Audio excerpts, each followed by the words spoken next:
Section 1. Homer Simpson, the man who was broken before he began? There is a version of Homer Simpson that nobody ever got to meet. Not Homer, the bumbling father who falls asleep at his workstation and once caused a near meltdown by accidentally pressing every button on the console while reaching for a snack. Not Homer, the nuclear safety inspector who has logged more hours unconscious at his desk than most people log in active employment across an entire career.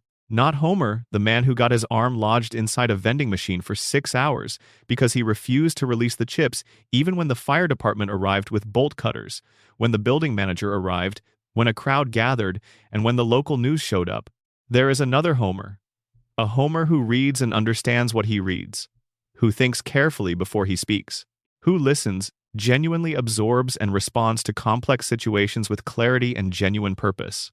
A Homer who could look at the life he is living, trace every thread of it back to its source, and name precisely every single thing that went wrong and by whose hand.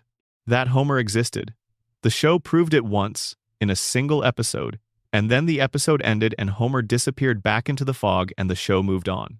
But the proof is there, and what it proves is the darkest thing the show has ever quietly admitted about its central character, which is that Homer Simpson was designed to be what he is.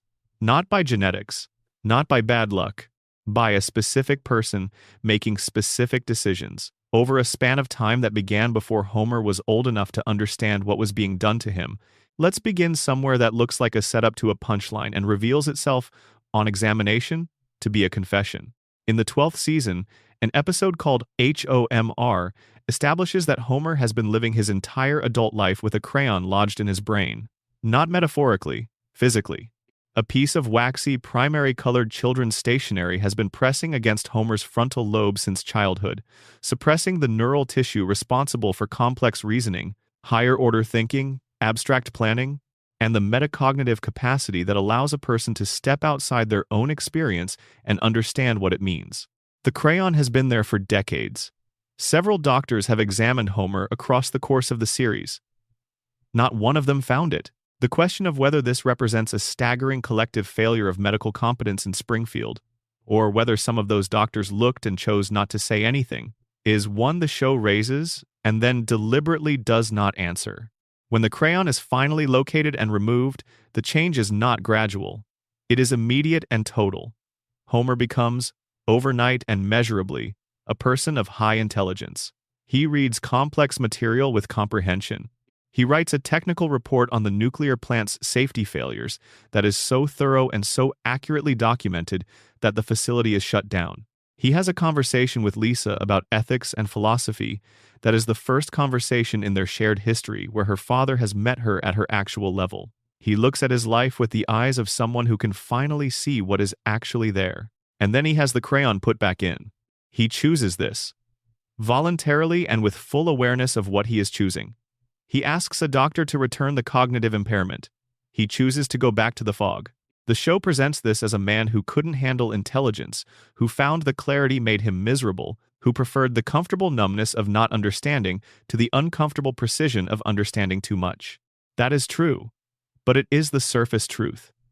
The deeper truth, the one the show passes over quickly, is what Homer specifically encounters during the weeks when the crayon is out. He encounters a trap. He is intelligent enough, finally, to see the full shape of the life that has been built around him. His job is a controlled disaster, maintained in its disastrous state by the institutional priorities of the man who runs it. His town is contaminated by a facility that everyone with relevant authority has a financial stake in not examining carefully. The man who signs his paychecks is connected, in ways Homer cannot quite assemble with the information available to him, to the worst losses of his life. The life, seen clearly and whole, looks like the product of someone else's design. He put the crayon back because being smart inside that knowledge, with no way to change any of it, was a specific kind of suffering that the fog could not reach. He did not choose stupidity, he chose peace. And the show, which is usually interested in the comedy of this decision, is not quite interested enough in the tragedy of it. Because the tragedy is that the peace Homer chose is the peace of a man who has decided that knowing things he cannot act on is not worth the price of the knowing. And he is right about that. And being right about that is the saddest thing in his whole story. The crayon is not where the story begins. It is one symptom in a longer clinical picture. The beginning is quieter and considerably more devastating in the specific way that ordinary domestic damage tends to be. Homer Simpson was 6 years old when his mother kissed him on the forehead while he slept and walked out of his life forever. Or so he believed. He did not know she was a fugitive from the FBI. He did not know she had fought against a man whose biological weapons facility she helped destroy. He did not know that the man who had pursued her, who had reported her to federal authorities, who had kept her from coming home for 27 years, was the same man whose name was on Homer's paychecks. He did not know that his father had looked him in the eyes and shown him a headstone in a cemetery and said, "This is your mother's grave," and the headstone belonged to Walt Whitman, the poet, a person with no connection to the Simpson family, a grave chosen because it was available, and the truth was not safe to tell. Homer woke up one morning and she was gone. He was 6 years old. And he understood it the way 6-year-olds understand the departure of a parent, which is personally. He understood it as information about himself. The logic assembled inside him without his permission, the way these things always assemble in small children without their permission. Mothers do not leave for no reason. He was there when she stayed and he was there when she left. The thing that was constant was him. The conclusion was unavoidable and wrong, and it became the foundation of everything. He decided, without knowing he was deciding, that there was something about him that made people go. This decision shaped every relationship Homer has ever had. His desperate need for Marge is not the clingy neediness of a cartoon character. It is the behavioral signature of a person who learned young that the people who are supposed to stay do not always stay, and who holds on to the people he loves with a tightness that is not entirely comfortable, because comfort was not the point. The point was not letting go. His tolerance of Burns's treatment, his acceptance of a working environment that any person with adequate self-respect and adequate employment options would have left decades ago, makes no sense for a grown adult until you understand that losing the job represents something much larger for Homer than losing an income. The job is structure. The job is the fixed point. Losing it would feel like what happened when he was 6, and he cannot survive that again. His relationship with Bart, the strangling that is both the show's most iconic image and its most misread one, the difficulty and the love, and the inability to bridge the gap between them, all of it runs back to the same architecture. A man whose primary model of parental love includes a disappearance, trying to be a different kind of father with tools that were not provided. The episode Mother Simpson is the show's most precise engagement with what the disappearance actually cost. It aired in 1995, and it is, across everything the show has produced, one of the most emotionally exact things it has ever managed. Homer is a grown man when he finds her. He has a wife and 3 children, and a house and a career, such as it is. He has built a life, and when Mona appears in a cemetery, visiting what she believes is her dead son's grave, not recognizing the man standing in front of her as the boy she last saw because the boy has become this man, the show captures something that most television does not have the patience or the courage to attempt. Not joy, though there is joy. Not relief, though there is relief. What the show captures is the exhale, the full-body release of tension that belongs to a person who has been holding their breath for 27 years and has finally been given permission to stop.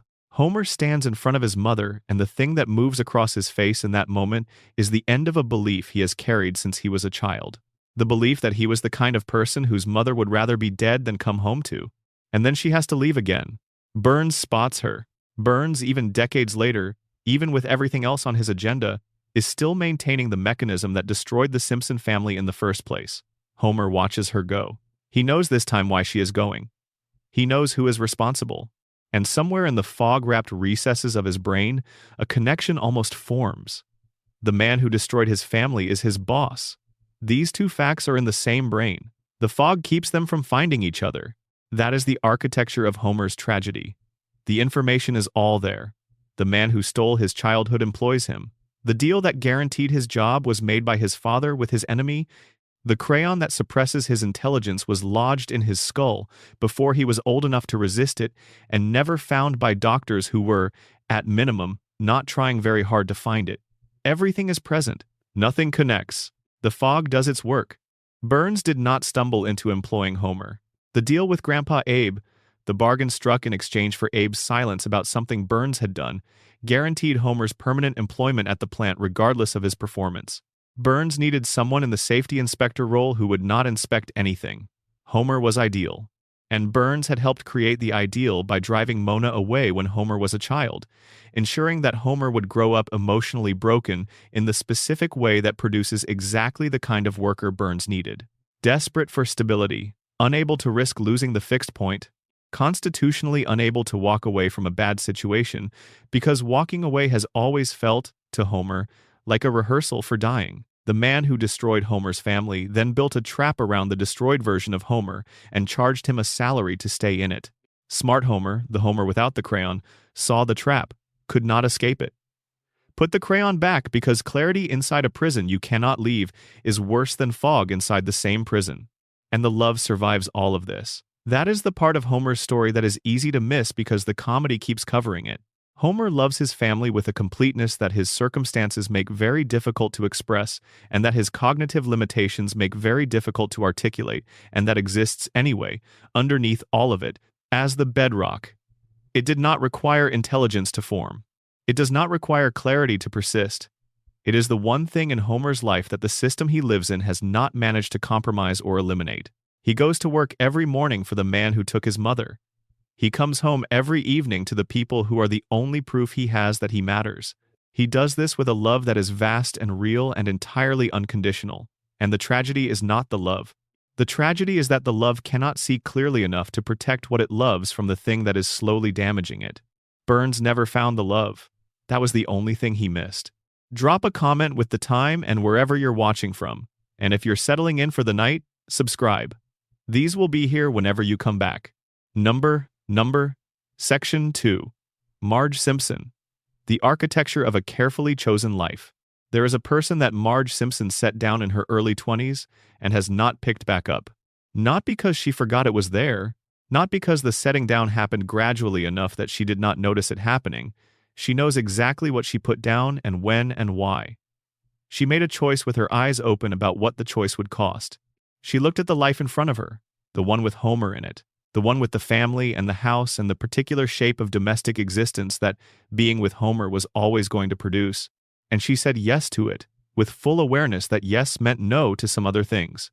The show has been telling this story in the margins for 36 years, while centering the louder stories of the people around her. The margin story is darker than the main story, not in a dramatic way, in the quiet way of a person who made a specific and significant choice and has been living inside its full consequences ever since, including the ones that were not visible when the choice was made.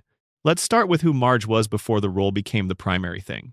The flashback episodes establish that Marge had something she wanted to become before the question of what she would be became secondary to the question of who she would be with. The painting is the most tangible reference point the show gives us. She has genuine talent for it. Not hobby-level talent. The kind of talent that, in a different trajectory, would have become a vocation. The kind of talent that goes somewhere specific if it is given the space and the support and the time. She chose Homer instead. And she chose him knowingly. At an age when that kind of choosing carries real weight. Because she loved him and because the love was real enough to warrant the choice. The show is clear about this. Marge is not a woman who was talked into something or gradually maneuvered into a position she would not have chosen freely. She chose freely. She chose fully. She has never, in any episode across the run of the series, expressed regret about the fundamental choice. She has expressed regret about specific failures, specific moments, specific ways the life has gone wrong at particular junctions. But the person she chose? No, not that. What she has expressed, in the episodes that go to the trouble of asking, is something more muted and more specific. She has expressed the experience of being a person whose full range has not been used, whose gifts have been applied primarily in one direction, toward managing and maintaining and holding together, when the gifts are capable of going in other directions as well. She has expressed this not as accusation and not as complaint, as the simple factual recognition of a woman who is honest with herself about what she is and what her days contain and whether the two are fully aligned. The gambling addiction in Season 5 is the show's most extended and most honest investigation of this. Marge develops a gambling problem after Burns opens a casino, and the development follows a recognizable clinical pattern. The behavior is reinforced by the sensory environment of the casino. The addiction escalates faster than the person inside it can track. The behavior begins to compete with prior obligations in ways that resist coherent explanation. But the psychological engine underneath the behavior is where the show does its most careful work. Marge is not gambling for money. She is not gambling because she particularly enjoys risk. She is gambling because the slot machine gives her something her daily life almost never provides, which is a space where the outcome is not her responsibility, where the result is chance rather than the consequence of 1,000 small decisions that all had to be right in order for things to go well, where if something goes wrong, it is not because she failed to manage it properly. The casino gives Marge 5 minutes inside an experience that belongs only to her, 5 minutes where she is not the person holding everything together, where the holding and the managing and the anticipating of every possible problem before it becomes an actual problem are someone else's job, or no one's job, or the job of a machine that has no feelings about how this goes. The addiction is the shape that an exhausted person's need for pure selfishness takes when the exhaustion has been building long enough. She is tired, in a way that is not mentioned or acknowledged or treated as significant anywhere in the household, in the way that accumulates so quietly and so gradually that the person experiencing it cannot always identify the point at which the normal tiredness stopped being manageable and became something that needed its own kind of address. The show resolves the arc with the mechanics that sitcom arcs use: recognition, acknowledgement, resolution, reset. But the need that the gambling filled does not disappear with the arc's resolution. The exhaustion does not lift because the episode ends. The underlying structural reality of Marge's situation, that she pours an extraordinary amount of herself into a household that does not have adequate mechanisms for matching that investment, continues. The almost infidelities follow a pattern that is consistent enough to be meaningful. Every man who attracts Marge's sustained attention has the same quality. He listens. He is curious about her. He engages with her ideas and her interests and her internal life. He treats her as an adult with a rich interior landscape that is worth exploring. The men are different people with different professions and different contexts. The quality that draws Marge is identical each time. She steps back, always. She turns away from the man who listens and turns toward Homer. And the show presents these returns as expressions of fidelity and love, which they are. But they are also decisions made in full view of what is not being chosen. Marge chooses Homer knowing what she is not choosing. The knowing is part of the choice. Every time she turns back, she is doing it with her eyes open. That is a different kind of fidelity than the kind that does not see the alternatives. It is more real and, in some ways, more costly. The anger is the dimension of Marge's character that the show handles with the most delicacy, and that is the least discussed in the conversation about who she is. Marge has a temper. This is documented across the series clearly enough to be unambiguous. She feels things intensely, including frustration and indignation and the specific slow-building anger that comes from watching people you love repeatedly do things that are unnecessarily destructive. But Marge does not have access to the kind of anger that most of the other characters have access to.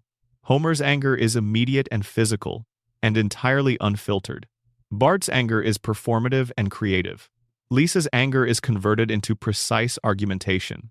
Marge's anger is managed. It is translated through a filter before it reaches the air. The humming noise is the show's sonic representation of this management. It is the sound of Marge containing an intense feeling and converting it into something that will not destabilize the household. The hum is the sound of competence applied to emotion, of a woman processing something difficult through a mechanism that makes it socially presentable before it is expressed. This is a skill. The skill is real and significant, and the show occasionally demonstrates this by showing what happens when the management fails, when the contained thing breaks through, when Marge's full emotional volume becomes audible. When it does, it is striking. Not because the content is unreasonable, because it is coming from Marge, and Marge does not do this, and the fact that she is doing it now means the thing underneath was considerable. The cost of the management is what the show almost never addresses directly. Containing your emotional expression in service of other people's stability and the household's equilibrium is labor. It is invisible labor, the kind that is only noticed in its absence, the kind that goes on quietly and without acknowledgement for decades until the person performing it either finds a way to name it or simply continues indefinitely, because naming it would require disrupting the equilibrium that the labor is designed to maintain. The blue hair is worth sitting with, because the show uses it as visual shorthand without often pausing to examine what the image actually means. Within the logic of the radiation theory, Marge's hair is a mutation. It grows straight up, defies the physics of hair, maintains its impossible shape across 36 years without visible maintenance or product. It does not behave like human hair. It behaves like something that has been altered at the structural level by an environmental agent that does not care about the norms of human biology. Every resident of Springfield has some version of this. The yellow skin, the four fingers, the overbites, the biological anomalies that no one discusses because everyone has them and no one has anything to compare themselves to. Marge maintains the mutation. She styles it. She makes the impossible shape look intentional, elegant, chosen. She takes something that is aberrant by any biological standard, and she presents it as a personal aesthetic statement. This is a perfect and probably unintentional metaphor for everything else Marge does with the circumstances of her life. She takes the abnormal and makes it look like a decision. She takes the contaminated and makes it look like a feature. The marriage is the biggest and most complicated thing in Marge's story, and the show has treated it with more honesty than it usually gets credit for in the public conversation about the series. Homer and Marge's marriage is genuinely difficult and genuinely loving in proportions that shift across the seasons but that are always both present simultaneously. The difficulty is not manufactured for plot purposes. It is the natural product of two people who are deeply different in ways that are real and lasting, who chose each other anyway, and who discover continuously that the choice requires work that neither of them fully anticipated. What makes the marriage legible as a real thing rather than as a sitcom convenience is that both of them understand what the other person actually is, not the fantasy version, not the version they wish the other person were, the actual person with the actual limitations. Homer understands, on some level that operates below the fog, that Marge operates at a level he cannot follow and that she has given up things that mattered to her to be in this life. Marge understands that Homer's limitations are not primarily his fault, and that the man inside those limitations is genuinely good in the unpredictable and therefore valuable way. Good when it surprises him. Good because he cannot help it even when everything would excuse him from it. She chose this man. She keeps choosing him. And every morning when she does, she is choosing him in full view of what else there is in the world. That is not the boring choice. That is the most specific and considered and costly choice anyone in Springfield makes. She is not the boring one. She is the one who looked at everything clearly and made a choice about what it was worth. And she has maintained that choice, across 36 years, with a steadiness that deserves more recognition than it has ever received. Section 3. Bart Simpson, the rebellion that was always grief. When you first encounter Bart Simpson, the show presents him as pure energy without direction, chaos with a face, the it of the family, the part of any household that goes where it goes without consulting the other parts about whether this is a good idea. He says the unsayable things. He does the undoable things. He walks through the world with an ease and a confidence that looks, from the outside, like the specific confidence of a person who has made a private arrangement with consequences, and the consequences have agreed to be lenient. The show has been telling this version of Bart for so long that it has become the canonical version, the lovable troublemaker, the bad boy with a gold-plated heart, the kid who drives everyone in his vicinity to the edge of their composure and then does the right thing at the last possible moment, as if the whole arc were designed to arrive there all along. But there is a Bart underneath this version. The show has given us access to him enough times, in enough episodes, in enough unguarded moments between the pranks and the performances that a different portrait has accumulated.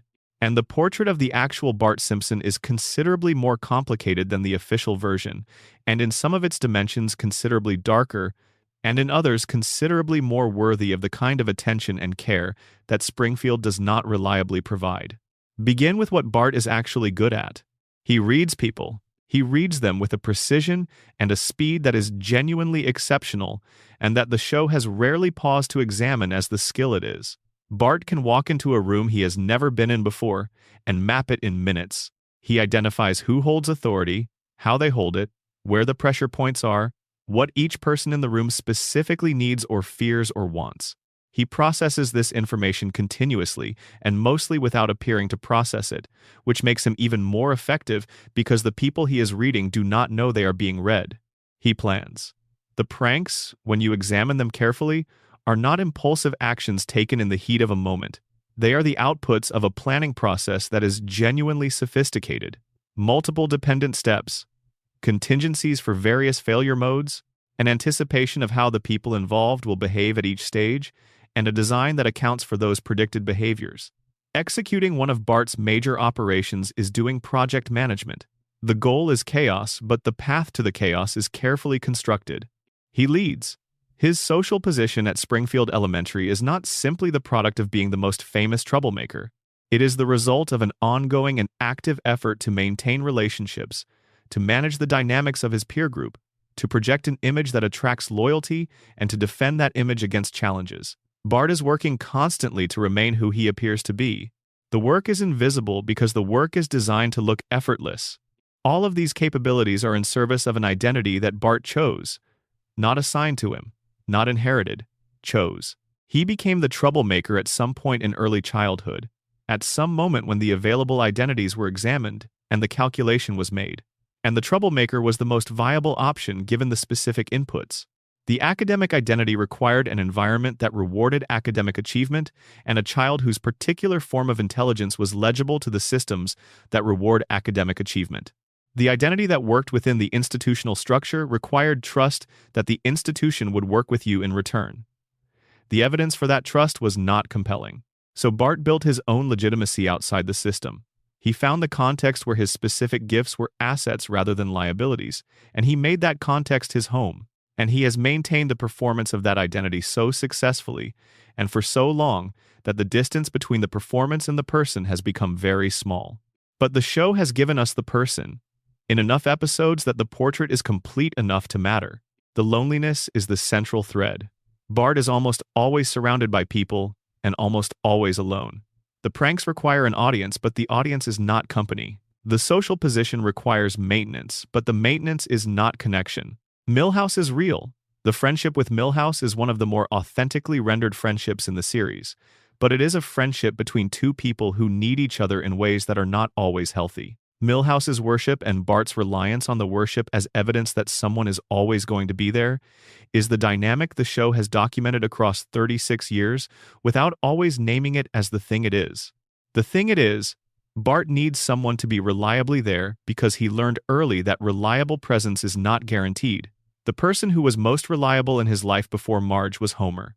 And Homer, in Bart's direct experience, is present physically and absent in the more important way most of the time. Homer and Bart do not know how to talk to each other. The show has established this as a permanent condition rather than a temporary obstacle. They cannot have the conversation that the weight of their relationship requires, the conversation where both of them are vulnerable at the same time in the same room, because neither of them has the tools for it. Homer's frustration with Bart is real, and the strangling gag is the show's image of what happens when a parent's love for a child is paired with an inability to reach that child, and no available language for the reaching. The strangling is contact. It is Homer's hands on Bart. In a household where physical affection is not the primary language, where Homer's attempts at connection frequently misfire in ways that are both funny and painful to watch, the strangling is the most consistent and reliable physical engagement in their relationship. Bart tolerates it because contact is contact, because the strangling is Homer's full attention directed entirely at Bart for the duration of the moment. And for a kid who performs not needing anything so consistently that the performance has almost become the reality, the full attention is worth something even in this form. The school is where the official version of Bart was manufactured, and where it continues to be reinforced every single day. Springfield Elementary is an institution that is almost perfectly calibrated to produce failure in people with Bart's specific combination of gifts and limitations. The evaluation criteria reward compliance and linear sequential cognitive engagement. The teachers, with some notable exceptions, are not resourced or trained to engage with a student whose particular brand of intelligence does not map cleanly onto the standard assessment frameworks. The institution is not malicious toward Bart specifically. It is simply not designed for him. And the result of not being designed for someone is, across time, indistinguishable from the result of being designed against them. Every year, Bart sits in that classroom and receives the same information about himself. He is not capable of what is required. He is a problem to be managed. The gap between what he can do and what the system needs him to do is not the system's problem to solve. The information accumulates, and a self-concept is built around it, layer by layer, year by year, in the way that self-concepts are always built around the information that the environment consistently provides. The rebellion is grief. This is the reading that makes the most sense of the whole character when all the pieces are placed together. Bart's systematic and ideological refusal to comply, his opposition to the conventional markers of success and the conventional paths to approval, is not nihilism. It is a response to a series of early experiences that communicated, clearly and without much ambiguity, that the conventional path was not available to him. He is the son of Homer Simpson, which means he has been associated with failure and incompetence since before he had the language to evaluate the association. He is the sibling of Lisa Simpson, which means he has spent his entire life in the direct proximity of someone for whom the conventional path fits perfectly, who is publicly rewarded for the qualities that he does not possess and was not trained to develop. Given those inputs, the rebellion is the rational response. It is a child deciding that if the system is not going to provide a legitimate path to dignity, he will construct an illegitimate one, and he will be very good at it. And he is. He is very good at it. The troublemaker identity is maintained with a craft and a consistency that reflects genuine capability.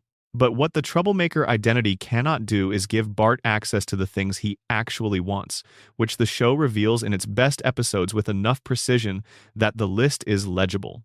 He wants to be genuinely excellent at something.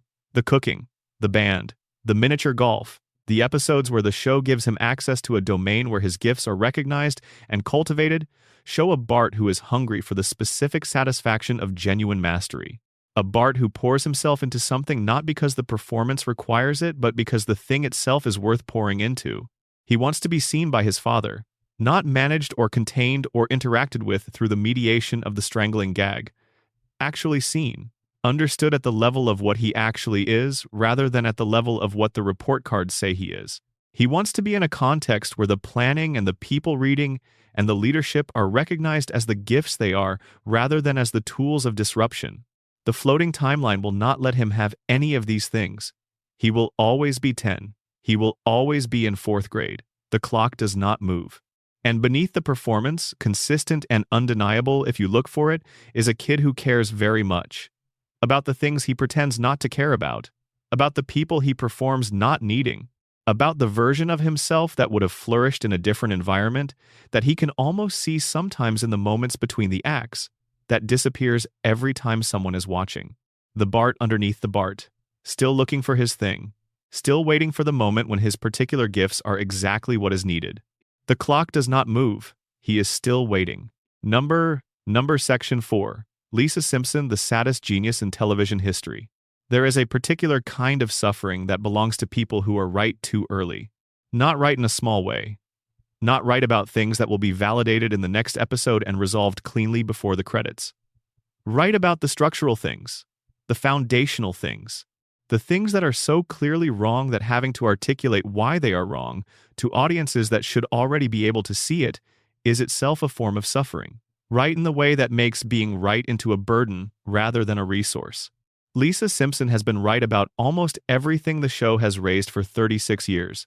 About the environment, about the contamination, about the corruption in Springfield's various institutions, about the educational system's failures and the political system's failures and the broader cultural failures that the show uses Springfield to comment on. She has been right with a consistency and a precision that, in a different kind of story, would eventually produce the outcome that correctness is supposed to produce. In this story, it produces loneliness. Let's start with the intelligence because it is the foundation and it shapes everything else.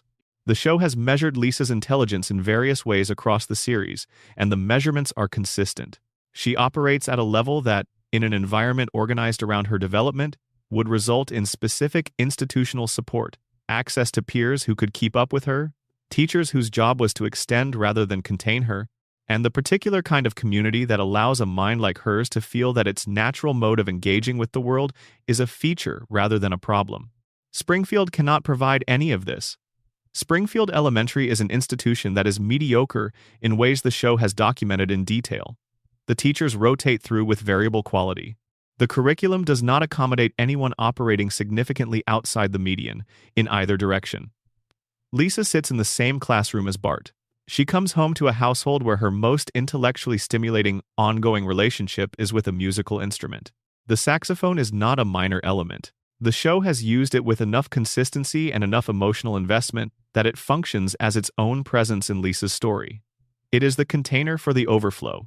Everything that Lisa is that the daily structure of her life cannot hold, the intelligence and the sensitivity and the longing and the specific grief of a child who is already dealing with things that should take a lifetime to encounter, it goes into the music when there is nowhere else for it to go, and the music holds it. That is what the saxophone is, the container that everything else fills. The depression is the element the show has threaded through Lisa's story most carefully and most quietly. She has a sadness that is not situational, not produced by things going wrong, though things going wrong makes it heavier, a baseline, a temperamental gravity toward melancholy that exists as part of how she is built rather than as a response to what is happening around her. The show has used the word depression in direct connection with Lisa. It has shown states that are recognizable as depressive episodes: withdrawal, loss of engagement with things she normally loves, the specific flattening that distinguishes depression from ordinary sadness. The most significant thing the show has done with this is to treat it as ongoing rather than as a problem that gets solved. Lisa's depression is not an arc with a resolution. It is a condition she manages. It returns. It is always there in some form, even in the good periods, as something she navigates around rather than something that goes away. This is the more honest depiction, and the show deserves credit for maintaining it across 36 years without wrapping it in a single episode's bow. Buddhism is the framework Lisa chose because it is the framework that can hold her experience without requiring her to solve the things that cannot be solved. The conversion is best understood as a practical decision. Lisa needs a way of relating to the world that can accommodate both her intelligence and her sensitivity without asking her to choose between them.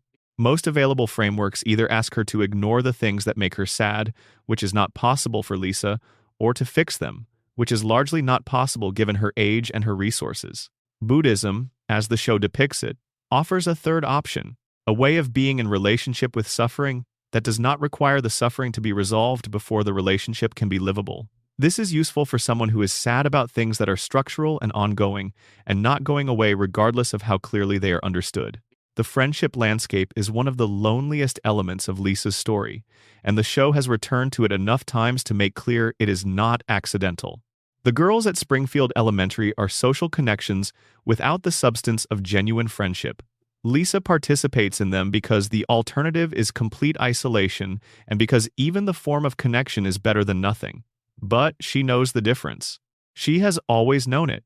She knows that the people she is spending time with are not the people she would choose if choosing were entirely free. Every time the show gives Lisa someone who can actually meet her, someone who can engage with what she is thinking and feeling and producing at the level it deserves, it is temporary. The jazz musician dies. The inspiring teacher leaves. The adult who takes her seriously has a role in one episode and is gone by the next. The impermanence is the crueler element. Not that she never finds connection. That finding it does not change the structural facts of her situation. The relationship with Bart is the emotional center of Lisa's story, in a way that the show does not always make explicit. On the surface, they are opposites, the academic and the delinquent, the thoughtful and the impulsive. But underneath the opposition are two people who see each other in the specific and complete way that only years of proximity and careful attention can produce. Bart sees Lisa's loneliness. He sees the exhaustion of being consistently right in a room full of people who are not going to change. He does not have the language to address this most of the time. But when it matters, he shows up. Quietly, practically. And Lisa sees through Bart's armor in the specific way that a person who has built their own armor sees through someone else's. She knows about the planning ability and the social intelligence and the genuine gifts that are being used to maintain a persona rather than to pursue what they could actually be used for. She protects this knowledge most of the time. But she knows. They are each other's most complete witnesses. In a town full of people who see surfaces, Bart and Lisa see each other all the way down. This is the most genuine relationship in the series, and it is almost never discussed as such. The anger is where the show does some of its most precise and least credited work on Lisa's character. Lisa's anger is real and considerable, and almost never allowed to simply exist as anger. It goes through a conversion process. She takes the intensity of what she is feeling and transforms it into the intellectual apparatus that is most legible in her context. The argument, the speech, the position paper. All of the heat of the anger is present in these productions. The precision channels rather than dissipates it. And then the argument lands and the listener is moved, briefly, and then returns to the position they held before. And Lisa has to figure out what to do with the anger that the argument did not discharge. She goes home. She picks up the saxophone. She plays until the overflow has somewhere to go. Lisa Simpson keeps going. That is the simplest and truest thing the show has given us about her. Every day that is harder than it should be, every argument that doesn't move the needle it should move, every moment in a classroom or a household or a community that cannot hold her at her full size, she keeps going. Not because the keeping going is easy, because she cannot not keep going. Because stopping would mean becoming someone who stopped caring, and that version of herself is one she will not allow. She is 8 years old. She has been 8 years old for 36 years. Not 1 year has passed without her keeping going. That is quietly magnificent in a way that the show does not often pause to name. Section 5. Maggie Simpson, the most dangerous mind in Springfield. Everyone underestimates Maggie Simpson. This has been arranged deliberately. The arrangement is not dramatic. Nobody sat down and decided to underestimate Maggie. The underestimation is the natural product of the specific image she projects, which is the image of a 1-year-old infant who cannot speak in sentences, cannot walk reliably, and communicates primarily through pacifier sounds and the occasional expression of focused intensity that adults in her vicinity interpret as baby interest rather than as what it actually is, which is analysis. The image is accurate as far as it goes. Maggie is 1 year old. She cannot speak in sentences. She cannot walk reliably. These are observable facts. What the image obscures is the other set of observable facts, the ones that accumulate across 36 years of episodes into a portrait of something that is not remotely within normal developmental parameters. Start with the moment the show has been most analyzed and most misread. The shooting of Mr. Burns. Whether Maggie intentionally shot Burns, or whether the gun discharged in a struggle and the crime was attributed to her afterward, is a question the show has maintained as permanently unresolved. The ambiguity is deliberate. Both readings remain viable through the entire run of the series. The show does not commit. But the moment that tells us something definitive about Maggie, regardless of which reading is correct, is the final shot of the episode. Everyone has left the room. Maggie is alone. She looks around. She scans the space methodically, checking each direction, confirming the absence of observers. And when she has verified she is unobserved, she executes the precise motion of drawing a weapon and pulling a trigger. Infants do not check for observers before they act. The cognitive capacity to understand the difference between being watched and not being watched, and to make behavioral decisions based on that difference, develops considerably later than 1 year of age. The waiting, the scanning, the deliberate confirmation that the gesture can be made safely because no one is watching. These are the behaviors of someone who understands surveillance and has concluded that privacy is the appropriate condition for certain actions. Whatever else is true about Maggie, this single moment establishes that she is operating outside the developmental parameters of a normal 1-year-old in ways that are not small. The longest daycare gives us 7 minutes of sustained evidence for the same conclusion. The premise is simple. Maggie is placed in a daycare facility, encounters a caterpillar being threatened by a bully, and spends the short film protecting it. What the film shows is not luck or accident or the charming chaos of an infant stumbling through a situation. What it shows is systematic problem solving. Maggie reads the environment before she begins. She identifies what is available, what is obstructing her, and what the relevant actors will do at each stage of her intervention. She develops a strategy that accounts for her physical limitations because her body cannot do everything her plan requires, and she adapts the strategy in real time when the plan encounters obstacles. She executes a multi-step intervention with the kind of adaptive competence that developmental frameworks place firmly in later childhood, well after language acquisition, well after years of accumulated experience with cause and effect at anything approaching this scale of complexity. She is 1 year old. She does this fluently. The silence is the strategic element that makes everything else in Maggie's portrait coherent. Consider what Maggie observes every day in the household where she lives. Homer speaks and it causes problems. Homer's unfiltered verbal expression is one of the primary engines of the show's plot. Homer says the wrong thing to the wrong person in the wrong moment, and the consequences cascade in directions that are predictable in retrospect and never seem to be anticipated in advance. Homer's speaking is linked consistently to outcomes that are difficult for everyone around him. Bart speaks and gets caught. The most sophisticated operations collapse at the moment of verbal expression. Bart's inability to fully contain his pride in what he has accomplished, his boasting, his confessions, these are the leverage points the institutional forces arrayed against him use most effectively. Bart's speaking is one of his primary vulnerabilities. Lisa speaks and is dismissed. This is the most instructive data point for Maggie's purposes. Lisa says the right thing. Lisa makes the exactly correct argument, and she watches it produce no effect on the people it was aimed at, because those people are not capable of receiving what Lisa is sending. The speaking costs Lisa social capital, emotional energy, patience, time. The speaking does not change what it is aimed at changing. Maggie watches all of this, every day. From the car seat, from the playpen, from wherever she has been set down while the actual drama of the household unfolds around her. She watches and absorbs and processes, and she draws the conclusion that the data supports. Do not speak. Accomplish what needs to be accomplished through other means. Remain undefined. Do not give the world the information it needs to classify you. Stay invisible. Let the underestimation be the cover under which the actual capability accumulates.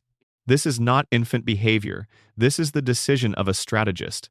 The radiation theory connects Maggie's extraordinary intelligence to the same environmental source as Homer's compromised intelligence. The contamination from the plant mutates differently in different individuals.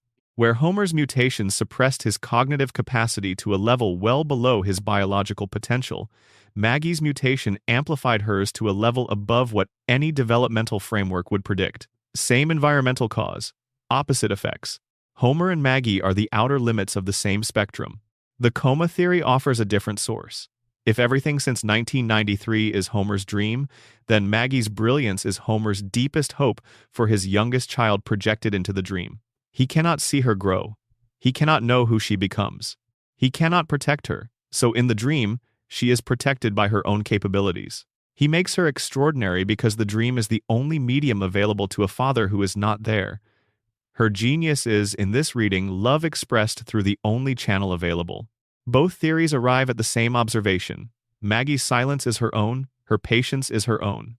The decision to remain underestimated while the understanding and the capability continue to accumulate belongs to Maggie regardless of what produced them. The endgame is the question the show circles without answering, because answering it would require Maggie to speak. She has watched burns. She has watched the plant. She has watched what the contamination does to the people she loves. She has watched her father lose himself year by year. She has watched her sister fight the same fights against the same walls. She has watched her mother hold everything together and tracked the cost of the holding. She has been watching Springfield for 36 years, and she has not yet said a word, because the time has not come. Because the thing she is building toward requires the cover of being underestimated to succeed. Because the most dangerous person in Springfield is the one who has been dismissed as the least dangerous for the longest. When Maggie acts, nobody will see it coming. That is exactly how she planned it. Section 6. Mr. Burns, A Century of Unchecked Power and What It Costs. Charles Montgomery Burns has been alive long enough that he has forgotten what it feels like to be constrained by anything. Not what it feels like to be afraid, though that is part of it. What it feels like to exist in a world where the outcomes of his choices are not guaranteed, where the resources available to him might not be sufficient for what he wants, where another person might have the power to prevent him from having something he has decided to have. These feelings, which are the ordinary texture of most people's lives, have been absent from Burns's experience for approximately a century. He eliminated them one by one across a span of time that most human lives cannot approach. The result is a man who is extraordinarily capable, genuinely brilliant in the specific way that very old, very experienced strategic thinkers are brilliant, and profoundly, incurably bored. The schemes are what fills the boredom. The solar disk, the Loch Ness Monster acquisition, the various power plays and territorial expansions, and exhibitions of force that the show uses as plot engines. These are not primarily about the outcomes they produce. They are about the sensation of having a genuine problem, of being required to deploy his full strategic capabilities against something that resists them. Burns schemes because scheming is the only thing that makes him feel the specific aliveness that comes from being genuinely engaged with a challenge. Everything else in his life has been arranged so thoroughly in his favor that it requires nothing. He has money in quantities that have stopped being meaningful and started being abstract. He has power that is so established and so complete that it no longer requires active maintenance. He has Smithers, who manages everything that would otherwise require his direct attention. He has the medical protocol that keeps him alive. He has the plant. He has, in other words, everything that a person of his background and his era was trained to want.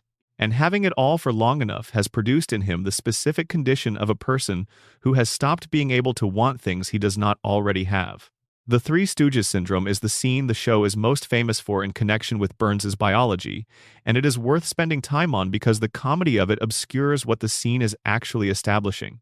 A doctor tells Burns he has every disease known to medical science, every one, simultaneously, and that the reason he is alive is that the diseases are all present in quantities that create a perfect equilibrium, each one blocking the others from progressing past a certain point. The doctor calls this Three Stooges syndrome. None of the diseases can get through because they are all trying to get through at the same time. The comedy works. The scene is genuinely funny, but if you accept the framework that the radiation theory provides, what the scene is actually describing is the outcome of Burns's weekly treatments. The treatments do not cure anything. They manage the equilibrium. They hold every disease in the specific stasis required to prevent any single condition from gaining the dominance that would kill him. It is not medicine in the conventional sense. It is nuclear maintenance. Burns's body is the reactor, and his weekly appointments are the equivalent of precisely adjusting the control rods to prevent a meltdown. Remove the maintenance and the reactor goes critical, within a week. Burns is not alive in the biological sense. He is operational. There is a difference. The loneliness is the dimension of Burns that the show visits with the most discomfort, because acknowledging it requires treating him as something more than a symbol of institutional evil, which is uncomfortable given the things he has done.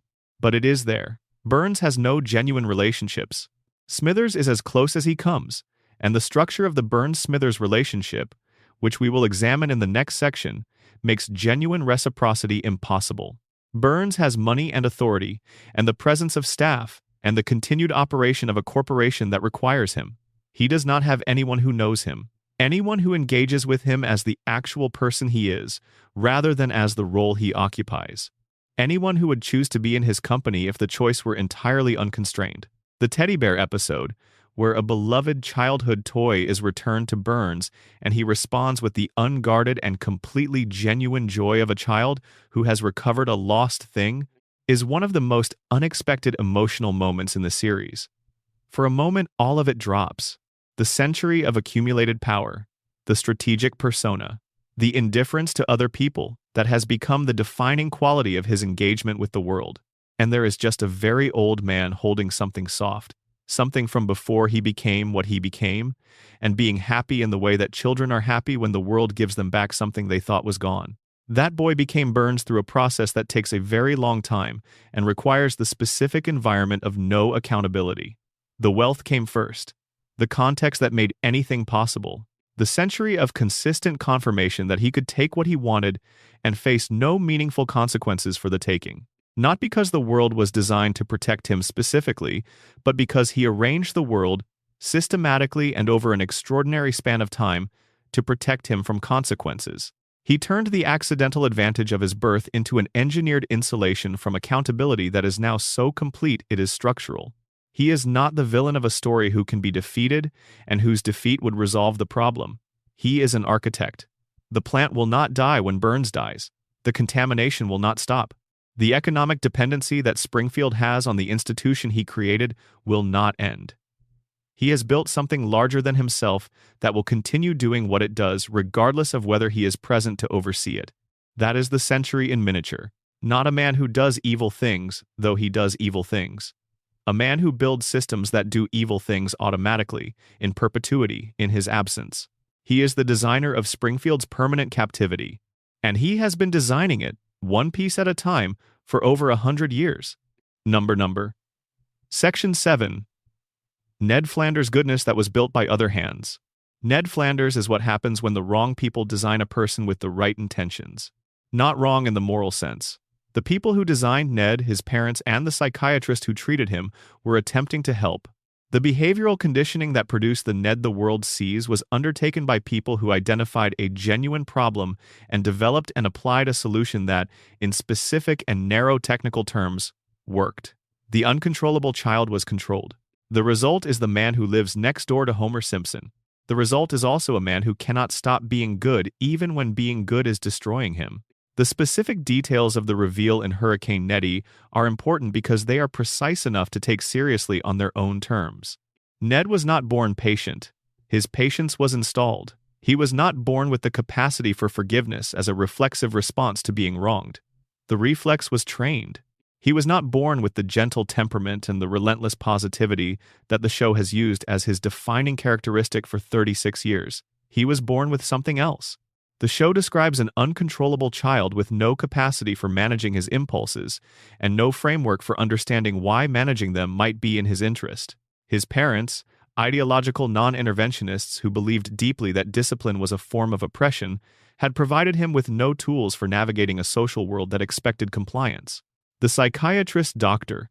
Foster spent years in systematic behavioral conditioning, reshaping Ned's responses to the stimuli that would otherwise have produced aggression and impulsivity. The conditioning worked in the specific sense that the conditioned behaviors were produced.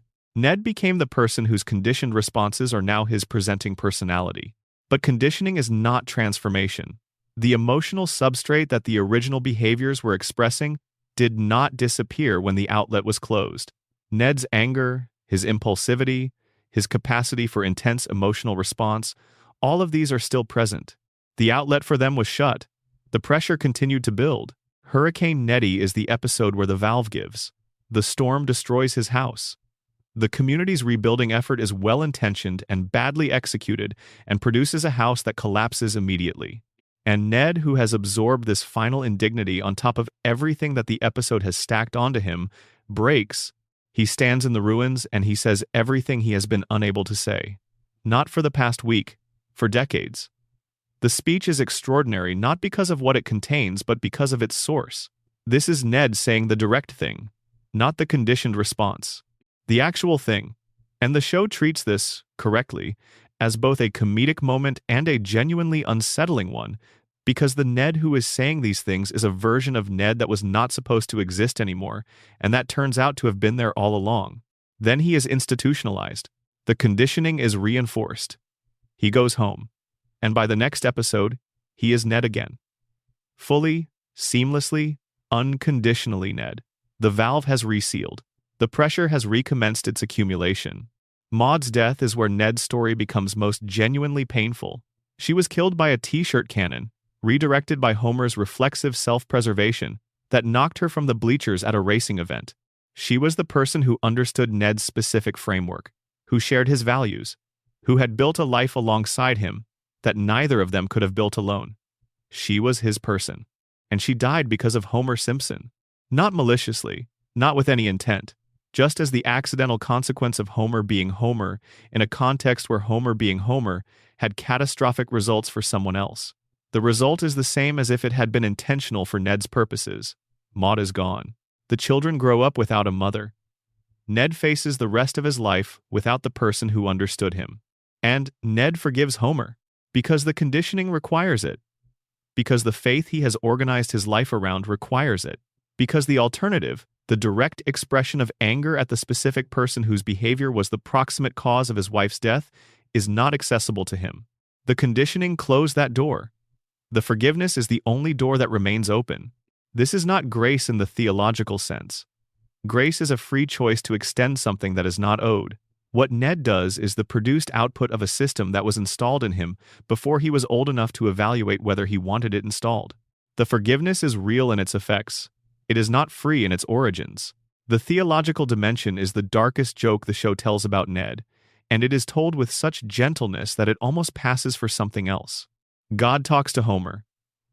This is established across the series in multiple episodes with consistency. God appears to Homer. God engages with Homer. Homer, who is often actively hostile to the obligations that faith is supposed to produce, who falls asleep in church, who has abandoned his faith for personal reasons without facing divine consequence, receives direct and personal divine engagement. Ned is in church every Sunday. Ned reads his scripture. Ned organizes his entire ethical framework around his faith. He prays with the sincerity and the consistency that the faith is supposed to reward. He believes genuinely and without performance in ways that Homer has never approached. God does not speak to Ned. Not once. Not in any episode across the run of the series. The devout man gets silence.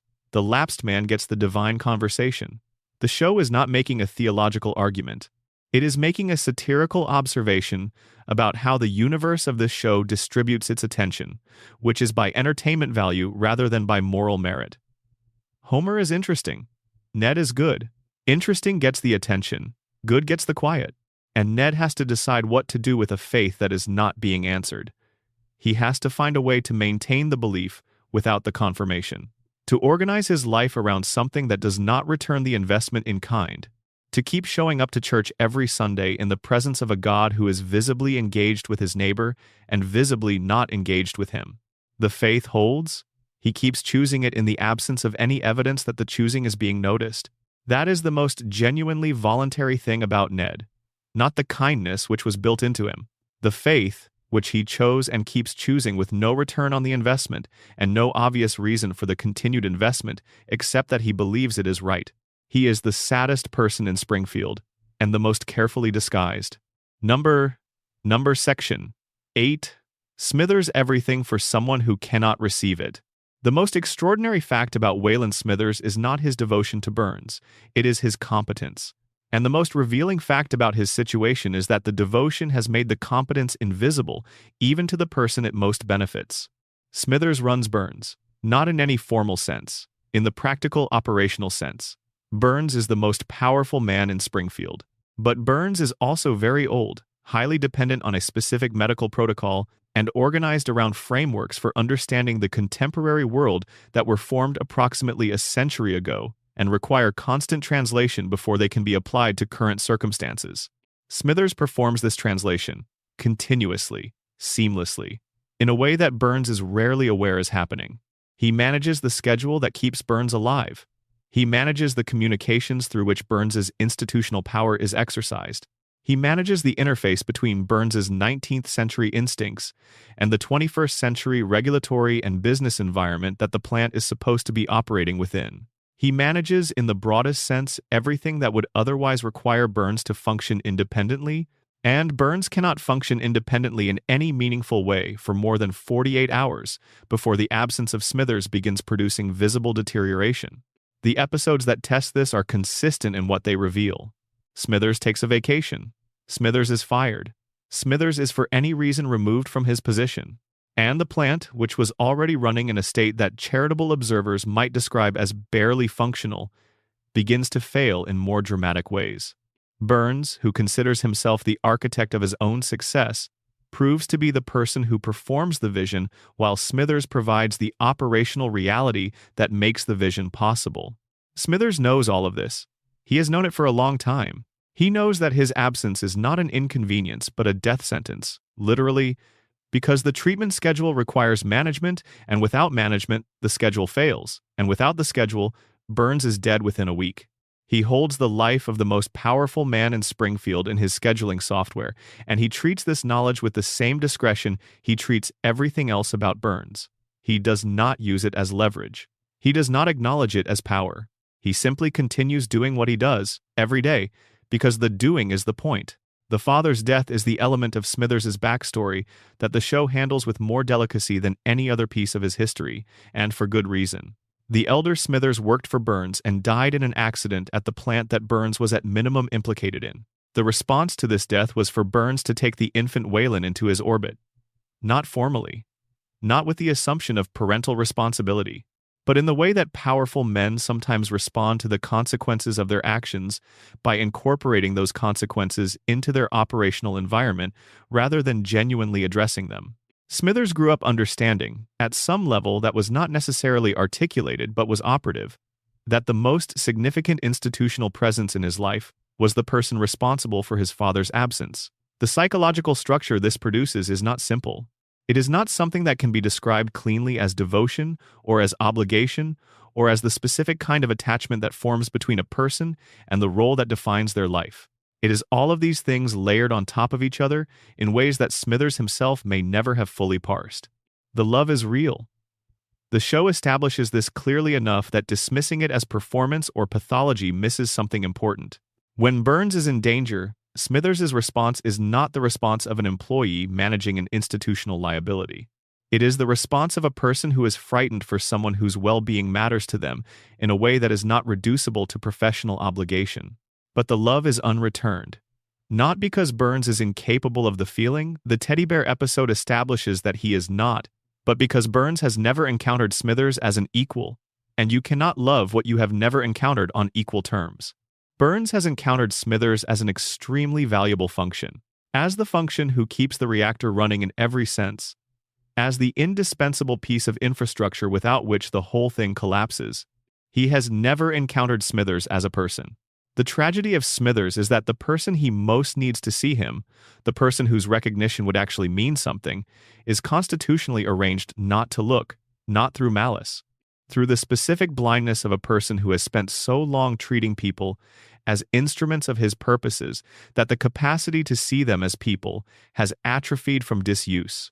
And Smithers continues. Every morning, managing the schedule, filling the gap, keeping Burns operational.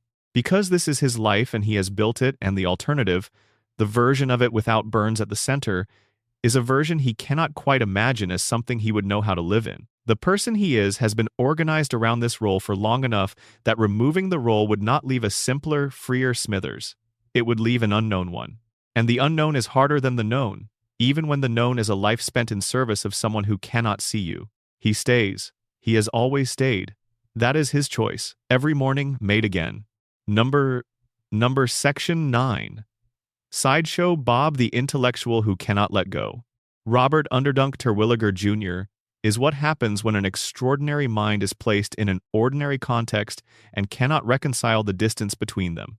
He has the education, he has the languages, multiple of them, spoken with the fluency that only genuine immersion produces. He has the musical gifts, specifically the Gilbert and Sullivan knowledge that functions in the show as the primary evidence for the depth of his cultural engagement. He has the intelligence that operates visibly above the level of almost everyone he encounters. He has the family that reflects and amplifies his capabilities. He has, in other words, everything that should have produced a different kind of life. He keeps trying to kill Bart Simpson. The origin story, the crusty frame-up, the exposure by a child, the conviction and the prison time explains the initial grievance but not the persistence. A person of Bob's strategic capability and breadth of alternatives could have moved on from the initial grievance and built something else. The prison time was sufficient to create the distance. The record, whatever it is, did not have to be the organizing principle of the next decades. But Bob keeps returning to it. He keeps going back to Springfield. He keeps going back to Bart. And the show, across the many episodes that examine this, has accumulated enough evidence for a specific reading of why Bart caught him. In a life characterized by operating in contexts that consistently underestimated him, where Bob was always more capable than the environment acknowledged, Bart was the person who caught up. Bart was the person who followed the reasoning all the way to its conclusion and identified the mechanism and exposed it. A 10-year-old child with no formal training and no obvious preparation understood what Bob had done. The specific wound this creates is not about the conviction. It is about the one data point Bob's self-concept cannot integrate. If Bart can catch him, if a child can match him at the specific task of understanding what Bob is doing and why, then what does the intelligence actually mean? What has it always meant? Bob has spent his whole life operating as the most intelligent person in the room. Bart produced the one counter-evidence to this narrative. And Bob cannot file it and move on because filing it would mean accepting it. And accepting it would require revising the narrative of his own superiority that he has been maintaining since before Bart was born. The murder plots, in this reading, are not about Bart's death. They are about Bob's record. As long as Bart is alive and has beaten him, the record is what it is. If Bob defeats Bart, The record changes. The one loss is erased. The narrative is restored. Except that Bob keeps losing, which means the next attempt is necessary, which means the loop continues. Cape Fear gives us the most direct evidence for the reading underneath the reading. Bart stalls Bob by asking him to sing the entire score of HMS Pinafore, and Bob sings the whole thing. He cannot help himself. The request to perform is more compelling than the murder. The murder can wait. The performance cannot. Someone has asked Bob to be the thing he actually wants to be. Not the criminal, not the villain, the performer, the cultured, accomplished, genuinely gifted artist whose extraordinary capabilities are being received by an audience that can appreciate them. And Bob responds to this request with everything he has, because it is the thing he has wanted and has not had access to in so long that when it is offered, the offer is impossible to decline even in the middle of a murder attempt. Bart is the only person in Bob's life who takes him seriously in the specific way Bob needs to be taken seriously. Not as a criminal, though Bart is appropriately concerned about not being murdered. As a genuine opponent, someone whose plans require Bart's genuine best thinking. Someone whose capabilities deserve authentic respect. Everyone else in Bob's life relates to him through the filter of the arrest record, the failed murder attempts, the specific absurdity of a man of his education and gifts spending his time chasing a child. Bart relates to him as the thing the contest produces, which is an encounter that requires him to be fully present.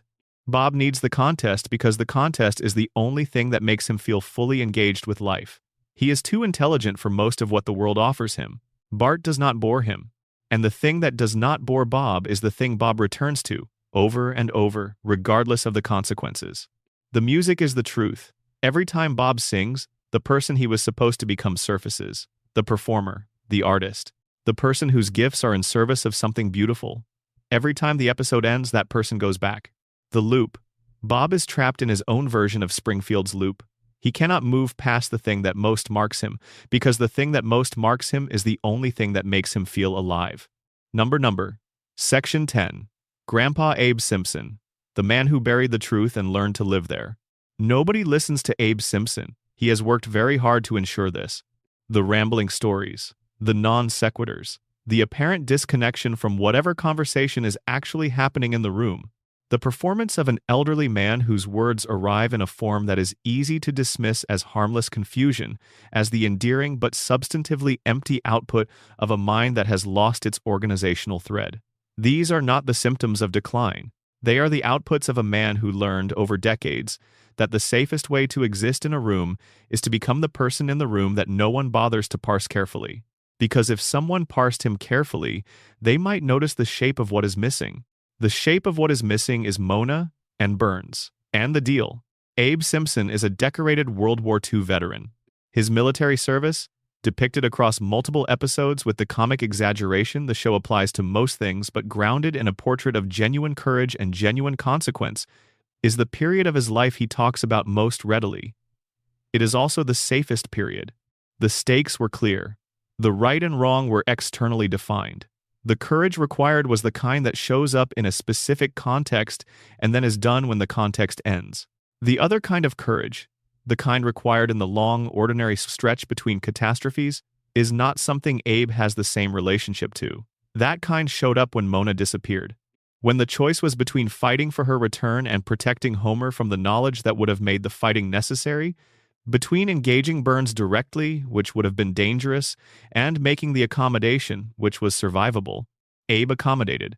He looked at Burns and he performed the calculation that people in his position, with his resources and his era's understanding of how power works, could perform. The fight was not winnable. The deal was survivable. Homer needed a future, and this was the future available. He showed Homer the wrong grave. He told the wrong story. He chose the manageable lie over the unmanageable truth. He was probably right about the fight. Burns's power in Springfield, in 1969 and in every subsequent year, is not the kind that is overcome by the ordinary resources of ordinary people. The deal was probably the only protection Abe could realistically offer Homer. The math was ugly and Abe did it correctly. But the cost of being right about the math is that you have to live in the world the math produced. Abe has been living in it for decades. Every story he tells is organized around the hole in the middle that is Mona's actual story. Every family conversation navigates around the specific information that would make Homer's life make sense to him. Every visit Homer makes to the retirement home is a visit between a son and a father who are separated from each other, not by distance, but by everything Abe is not saying. Homer is impatient with Abe.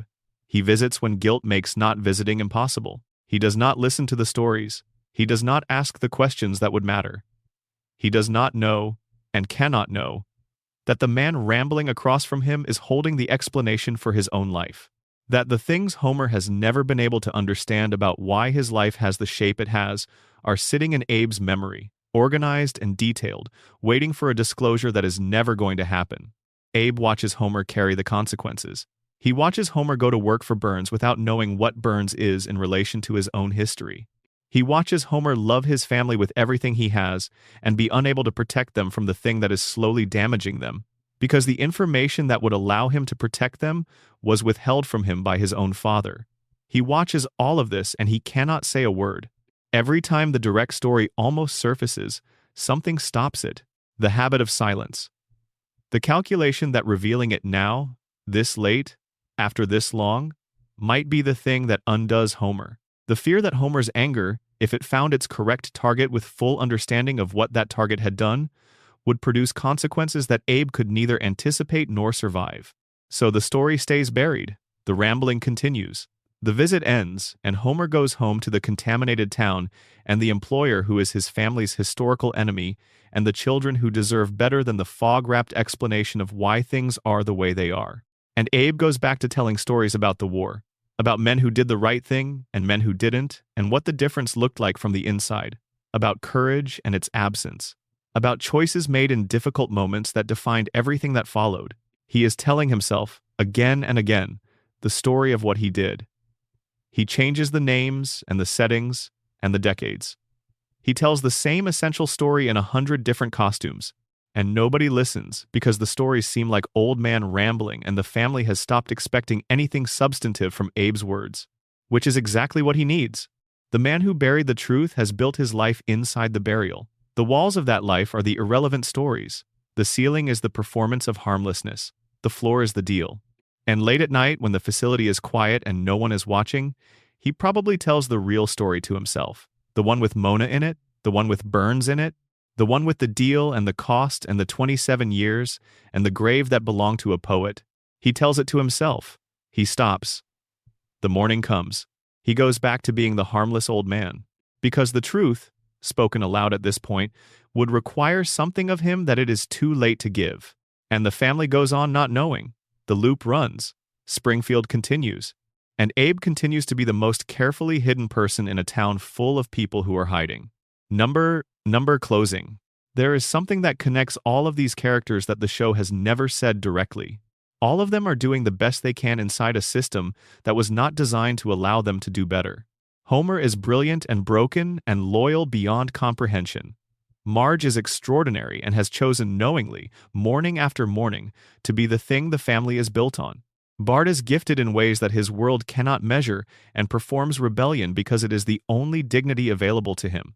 Lisa is right about everything and pays for it every single day and keeps going anyway. Maggie sees all of it and has decided to wait for the moment when acting will change something.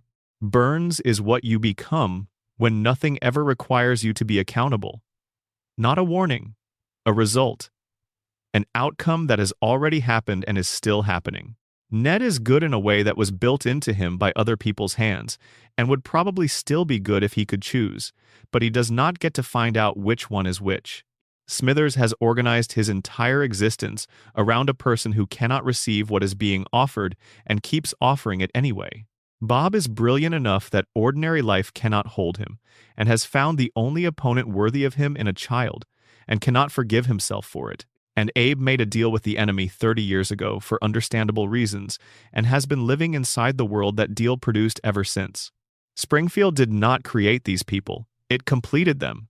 It took the vulnerabilities that ordinary life had already opened and filled them with what it had available, which was mostly contamination, mostly powerlessness, mostly the specific weight of living in a place that expects nothing to change and forgets whatever would require change. None of them have given up.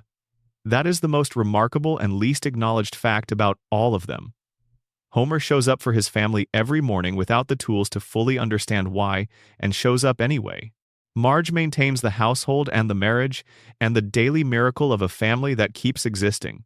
Bart keeps looking for the thing he was made to be extraordinary at. Lisa keeps arguing even when the argument does not move the needle. Maggie keeps watching, keeps waiting, keeps building. Burns keeps the lights on. Ned keeps being good. Smithers keeps showing up. Bob keeps planning. Abe keeps telling stories. The loop keeps running, and we keep watching. Because something in this impossible yellow town, in these carefully damaged people, in this 36-year commitment to the same family on the same couch in the same house, is true in a way that is very hard to name. Maybe it is this. All of these characters, behind all of the armor and the damage and the loss and the fog, are people who love something. Homer loves his family past the point of any rational explanation for why. Marge loves her life in the specific way that someone who chose it at full cost loves something. Bart loves the connections he cannot quite admit to. Lisa loves the truth even when the truth is only available to her. Maggie loves all of them, it seems, in the patient and specific way of someone who has decided to protect rather than perform. Burns loved something once, something small and soft that he lost too early and never replaced. Ned loves a God who does not answer. Smithers loves someone who cannot see him. Bob loves the contest that makes him feel alive. Abe loved a woman who had to go and has been living in the aftermath of her going ever since. Love that is unreturned, misplaced, impractical, impossible, or aimed at something that cannot receive it. Love that keeps going anyway because it does not know how to stop. That is Springfield. That is the loop. That is 36 years of the same family in the same house. We watch because they are us. Because the impossible, contaminated, loving persistence of these people is something we recognize in ourselves. Because Homer is the version of our fathers we could not quite see clearly enough when we were young. Because Marge is the person we know we are not thanking often enough. Because Bart is who we were when we were afraid and would not admit it. Because Lisa is who we should have listened to. Because Maggie is the version of ourselves we keep quiet, waiting for the moment when speaking will actually mean something. The loop is not their prison. It is ours. We built it, we maintain it, and every time we watch, we make it a little bit stronger. Because while the loop is running, Homer is still home. The couch is still there, the family is still intact, and the clock does not move. Sleep well. Springfield will still be there tomorrow. It always is. Thank you for spending this time in Springfield. If you are still with us, well done. For everyone who drifted off somewhere along the way, welcome back. The town keeps running either way. Number section. 2 expansion. Marge Simpson. The architecture of a carefully chosen life. Continued. There is a specific moment the show returns to across multiple seasons, always briefly, always as if it does not fully recognize what it is showing you. Marge is alone in a room. The house is quiet. The children are somewhere else. Homer is somewhere else. And Marge is standing in the kind of stillness that does not arrive naturally in a house with 3 children and Homer Simpson, but that she has carved out through deliberate management of all the moving pieces. She stands in the quiet and you can see, for just a moment, the person she is when the roll goes slack. The person who is not managing anything, who is not anticipating the next thing that will need to be handled, who is simply present in her own life without any particular task attached to the presence. Then someone calls her name, or the phone rings, or Homer comes through the door with the expression that means something needs to be addressed, and the stillness closes. The role resumes. She is Marge again in the full operational sense, and whatever was present in the quiet goes back to wherever it lives when she is being Marge. This is not a criticism of her life. It is a description of its texture. The texture of Marge's daily existence is defined by a particular kind of invisible labor that the show depicts with more honesty than it typically gets credit for in the broader cultural conversation about the series. The word invisible is important here. It means the labor is not acknowledged because it has been so completely normalized that the people it serves do not register it as labor at all. They register it as the state of things. The house is clean because houses are clean. The children are fed because children are fed.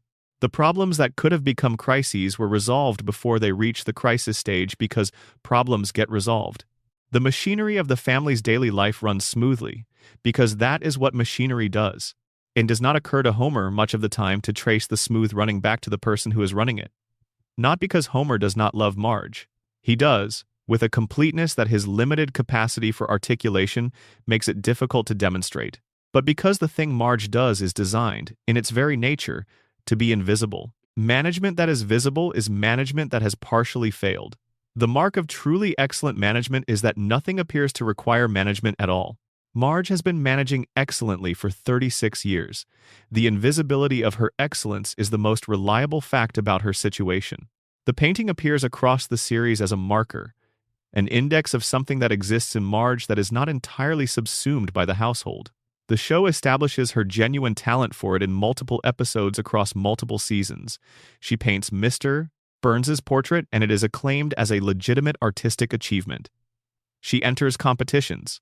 She receives recognition from people whose opinion of visual art is not perfunctory. The talent is real, and the show takes it seriously enough to return to it, which is the show's way of telling you that this thread matters, that the painting is not incidental. What the painting represents in Marge's story is a form of expression that belongs entirely to her, and to which she retreats when the container of the household cannot hold everything she is carrying. The canvas does not need her to be anyone specific. It does not need her to be Bart's mother or Homer's wife or the neighborhood's reference point for domestic stability. It needs her hands and her eye and the specific way her vision organizes color and form and negative space into images that communicate things she cannot say through any other medium. She is a good artist because she has things to say that require a medium that does not run through the household. The therapy episode, which the show handles with characteristic awkward grace, is more significant than it initially appears. Marge resists therapy in the way that people who function as the emotional support for everyone around them tend to resist the suggestion that they might themselves require support. The resistance is not vanity or pride in the clinical sense. It is the resistance of someone who has organized an identity around being capable, being the person who handles things, being the one who does not need the kind of help she provides. Needing help would destabilize the organizing framework. When she does engage with therapy, the things that surface are not surprising in content, but they are significant in the fact of their surfacing. The anxiety, the compulsive management, the difficulty distinguishing between what she wants and what the household requires. The way the two have become so deeply entangled over the years that untangling them would require a kind of examination she has not had the time or the space to undertake while the household continues to require all of her. The show does not pursue this thread to its most uncomfortable conclusion, which is that Marge has been so thoroughly organized around the function of holding everything together that the question of who she is independent of that function is one she cannot easily answer. The show circles the question, shows it to you, and then lets the episode end, which is its own kind of answer. The moments of genuine joy in Marge's story are worth cataloging because they are specific and the specificity is revealing. She laughs in a way that is unguarded when something catches her completely off guard. The laugh is different from the managed smile of social function. It is involuntary and full and slightly too loud, and she covers her mouth when she realizes it has gotten away from her. This is Marge when the management isn't running fast enough to contain the response. She is most fully herself in the episodes where Homer does something that is genuinely, substantively good. Not cartoon good, not situationally adequate, but actually, meaningfully in the direction of the man she believed she was choosing when she chose him. These moments are relatively rare across the series. The show earns them by making them rare. And when they happen, Marge's response carries the specific weight of a person who waited for this with a patience that was tested regularly, and who is genuinely moved to see it arrive. She chose him again, every morning, for 36 years. She will keep choosing him, not because she cannot imagine alternatives. She can, because the choice, made with eyes open, is the thing she has committed to. And Marge's commitments are not casual things. The commitment is the through line of everything about her. She commits fully to the life she chose, and she maintains the commitment through circumstances that would test a person of lesser resolution. She commits to her children in the specific and careful way that recognizes each of them as different from each other, and from her, and from what she expected. She commits to the household in the way that excellent managers commit to their systems, with total investment and very little visible credit. She is not performing the role. She has become it, in the full sense where the performance and the person are no longer distinguishable from the outside and may not be distinguishable from the inside either. This is not a loss. It is a completion of a kind. The choice made 36 years ago has been inhabited so thoroughly that it is now simply who she is. But in the quiet moments, in the stillness she carves out when the household permits it, the other Marge is still there. The one who had something to become before becoming Marge was the primary thing. She is still there. She is painting, or she is thinking about painting, or she is doing something that has nothing to do with any of them and that she will finish before they come back. She is the architecture of everything that stands in Springfield, and she built it with her own hands, which are capable of building other things too, and which know it. Section 3 Expansion. Bart Simpson, the rebellion that was always grief, continued. The thing the show does most carefully and most quietly with Bart is show you his hands. Not literally, though the physical business of his hands, the drumming, the spray painting, the precise and dexterous operations required by his more elaborate pranks, is itself evidence of something. What the show shows you is what Bart does with his capabilities when the performance of the troublemaker is not running, when there is no audience that requires the maintenance of the persona, when it is just Bart and the thing in front of him and the question of whether the thing is worth doing well. The answer is almost always yes. When Bart engages with something genuinely, without the mediation of the performance, he does it with a focus and a quality of attention that is very different from the restless, surface-level engagement that the troublemaker persona produces. He commits. He improves. He notices the gap between where he is and where he could be, and he works to close it because the gap bothers him in the specific way that gaps bother people who actually care about doing things well. This happens in contexts the show has visited across the series: cooking, drumming, sports, the leadership dynamics of his peer group, the few academic subjects where the evaluation criteria happen to align with the way his intelligence operates. Every time the show places Bart in genuine contact with something that engages his actual capabilities, the same person appears. Someone who wants to be excellent, who is capable of the discipline that excellence requires when the discipline is connected to something that matters to him, who is, underneath the performance, motivated by genuine curiosity and genuine craft, in ways that the daily context of his life gives him almost no opportunity to express. The Bart that shows up in these moments is not a different person from the troublemaker. He is the person the troublemaker is performing to protect. The person who tried things that mattered and was met with contexts that could not receive those things as they deserved to be received. The person who learned, through specific and repeated experience, that caring openly in a context that does not honor what you care about is an extremely specific and extremely avoidable kind of vulnerability, and who therefore learned to perform not caring while continuing to care in the places where the performance is not running. The relationship with Mrs. Krabappel is one of the show's most complicated and most honest depictions of a student-teacher dynamic. On the surface, it is a long-running comic antagonism, teacher who has given up, student who never started, in perpetual low-grade conflict across multiple years of an educational relationship that neither of them particularly wanted. But the show has given us enough of both characters' interiority to know that it is also something else. Mrs. Krabappel sees Bart, not the troublemaker, not the behavioral problem, the actual person who shows up in the moments when the performance slips, and her tragedy is that she does not have the resources or the institutional support to do anything useful with what she sees. She is a teacher in an underfunded school with too many students and too little leverage, and a curriculum that was not designed with students like Bart in mind. She sees the potential and she cannot reach it. And the frustration of being able to see something you cannot touch has curdled, across many years, into the specific defensive cynicism that is her primary mode. They are each other's mirror in the way that opposites sometimes are, both capable of more than the context allows, both performing a version of themselves that protects the more genuine version, both moving through their days with the private knowledge of a gap between what they are and what they might have been in a different situation. Bart's specific loneliness is the element of his character that the show handles with the most delicacy, probably because the comedy of the troublemaker persona and the genuinely painful loneliness underneath it are very close to each other, and the show has always had to maintain the balance. Go too far in one direction and the comedy collapses. Go too far in the other and the character becomes something the show is not quite equipped to support with the structural depth it would require. But the loneliness is there. It is in the episodes where the persona falls away, usually because something has happened that is too significant for the performance to contain. The death of a fish, The loss of a game. The moment when he discovers that someone he cared about was not who he thought they were. In these moments, what the show gives you is the genuine Bart response, which is almost always smaller and quieter than the troublemaker's response to anything. The troublemaker responds to everything loudly. The genuine Bart sits with things, absorbs them, takes them personally in the specific way of someone who has more emotional investment in the world than the performance suggests.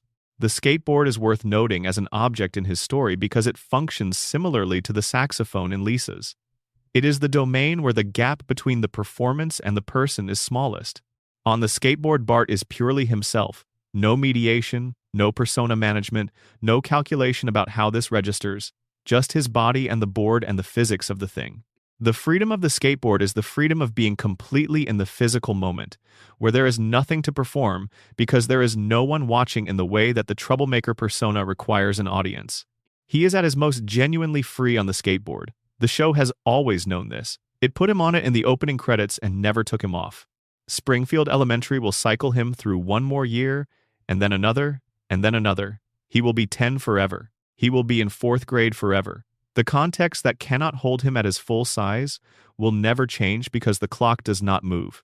And somewhere inside that, behind the pranks and the performance and the carefully maintained image of a kid who doesn't care about anything, the person who wants to be genuinely excellent at something is still there, still waiting for the context that can hold him, still willing to commit fully if the context arrives. The context has not arrived. The clock does not move. He waits. Number. Section 4 Expansion. Lisa Simpson, the saddest genius in television history, continued. The episode Moaning Lisa is the earliest and most direct engagement the show has with the reality of Lisa's depression, and it is worth examining closely because it does something that most television in 1990 was not doing, which is treat a child's emotional pain as genuinely significant rather than as a temporary obstacle to be resolved by the episode's end. Lisa is sad. The show does not explain the sadness through a discrete event or a specific loss. The sadness does not have a cause that the episode identifies and addresses. It is simply present. It is the way she wakes up, the way she moves through the day, the way the saxophone playing, which is normally the container for her excess emotional material, is itself now saturated with the sadness rather than providing relief from it. Marge's response is well-intentioned and wrong in a way that is completely understandable. She tells Lisa to smile, to perform happiness until happiness arrives. This is the advice of a person who knows that the world responds better to apparent happiness than to apparent sadness, and who has genuinely internalized the belief that affect can be managed in this direction. The advice is not cruel. It is the wrong tool for the specific problem. Lisa tries it. She goes through the day performing cheerfulness, and the performance produces exactly what performed happiness always produces in someone who is actually sad, which is a layer of exhaustion on top of the sadness and the specific loneliness of displaying something for an audience that does not match what you are feeling. She is more alone performing the cheerfulness than she was when the sadness was visible. What eventually helps is Bleeding Gums Murphy. Not because he resolves anything, because he plays alongside her without requiring her to be other than what she is. He shows her that the music can hold the sadness as well as the music has always held her other emotional material. That the playing does not require her to be somewhere other than where she is. She can play from inside the sadness. The sadness can be the music. The instrument does not need her to be okay. This is a small and significant gift. The episode ends with it and the resolution is appropriately incomplete. Lisa is not cured of the sadness by the end of the episode. She has been given a slightly better relationship with it. The sadness will be back. The show knows this. The episode does not pretend otherwise. This is what makes the Moaning Lisa episode important across the full 36 years of the series. It established from very early on that Lisa's emotional life is not a problem to be solved. It is a landscape to be navigated.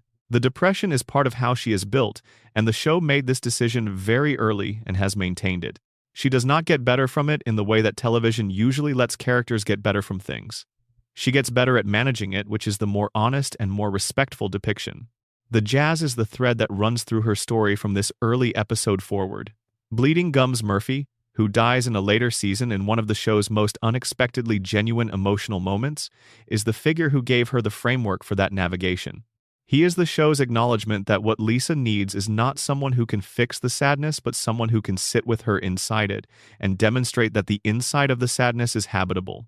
That you can live there and still make music. Still make something true. Her relationship with the saxophone, which the show treats as foundational and never as incidental, is the relationship that has remained most constant in her life. The instrument does not leave. It does not outgrow her. It does not require her to be different from what she is. It gives her back exactly what she puts into it.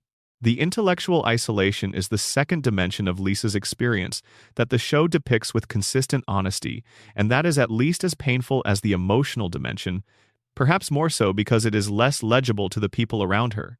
Intelligence of Lisa's order, in a context that cannot match it, is a form of solitude. She understands things that the people in her vicinity do not understand. She sees patterns that they cannot see. She arrives at conclusions before they have finished assembling the relevant information. None of this is performance or superiority. It is simply the experience of operating at a speed and a level of complexity that the available environment cannot match. Like being a sprinter on a track with people who are walking. You can slow down. You can adjust your pace to theirs. But you are always aware of the adjustment. The effort of containment is continuous. And it never stops being effort. She adjusts her pace every day, in every classroom and every family conversation and every neighborhood interaction that Springfield provides. She contains what she knows so that the containing does not make the people around her feel bad about not knowing it. She monitors the social dynamics of her intelligence in real time, the way a person with exceptional physical strength might monitor their grip in order not to accidentally hurt someone. The monitoring is automatic after 36 years. But it is still happening.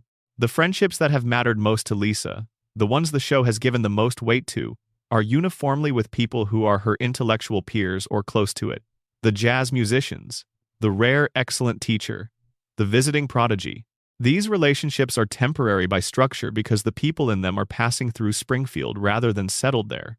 The people who can meet Lisa at her level are not people who stay. This is the hardest thing about Lisa's situation. It is not that no one in the world could be her genuine intellectual companion. It is that Springfield, structurally, does not retain people of that kind. The town is organized around the plant and the plant's needs and the specific kind of life that produces. That life does not require what Lisa offers. The people it attracts and retains are not her people. She lives in the wrong place for who she is, and the floating timeline will keep her there forever. The political episodes give us the most direct access to the passion that underlies all of Lisa's careful intellectual management. When she is arguing about something she believes in, the containment lapses. The intelligence runs at full speed without the monitoring. She says the true thing at the full volume the true thing deserves. She argues from conviction rather than from the diplomatic register she usually employs. And she is almost always right, and the rightness almost always produces nothing. The institutional target of her argument does not change. The community does not rally. The injustice that prompted the argument continues, and Lisa has to decide what to do with the energy of the rightness that went nowhere. She goes home. She plays the saxophone. She comes back tomorrow and does it again. The question the show raises and does not fully answer is what keeps her doing it. What is the motivating mechanism underneath the behavior? What does Lisa believe will eventually happen if she keeps arguing the true thing in the direction of the thing that needs to change? She believes, possibly incorrectly but fully, that the truth has weight, that there is something in the nature of accurate description of the world that is not wasted even when it fails to produce the specific outcome it was aimed at, that the world is slightly different in some way that may not be visible now because someone named the thing accurately. This is the belief of a person who has organized their life around language and precision as tools for engaging with reality. It is possibly wrong about this specific situation. It is also the only framework that makes continued engagement rational. She keeps going because she cannot stop, because stopping would require becoming someone who stopped caring, and that version of herself is a version she will not allow to exist. 8 years old, 36 years, always arguing, always playing, always right about things nobody wants to hear. Still going. Number. Section 5 expansion. Maggie Simpson, the most dangerous mind in Springfield, continued. The first word is the moment the show has returned to as the central evidence for Maggie's consciousness, and it is worth examining from every available angle, because the angles are all different and all illuminating. Daddy. It is spoken in the first season, in the episode where Maggie is temporarily lost from the household. It is spoken at the moment of reunion with Homer. It is spoken once, voiced by Elizabeth Taylor, and never repeated. And the show treats this single utterance as a legend rather than as a beginning. Not the first word, the only word, the one that proves the capacity exists and whose non-recurrence across 36 subsequent years requires explanation. The most commonly offered explanation is the most boring one. She cannot speak. The word was a fluke, a one-time event produced by extraordinary emotional circumstance, and Maggie's silence afterward is simply the silence of a normal one-year-old who has not yet developed the neurological and motor complexity required for consistent language production. This explanation is inconsistent with everything else the show has established about Maggie.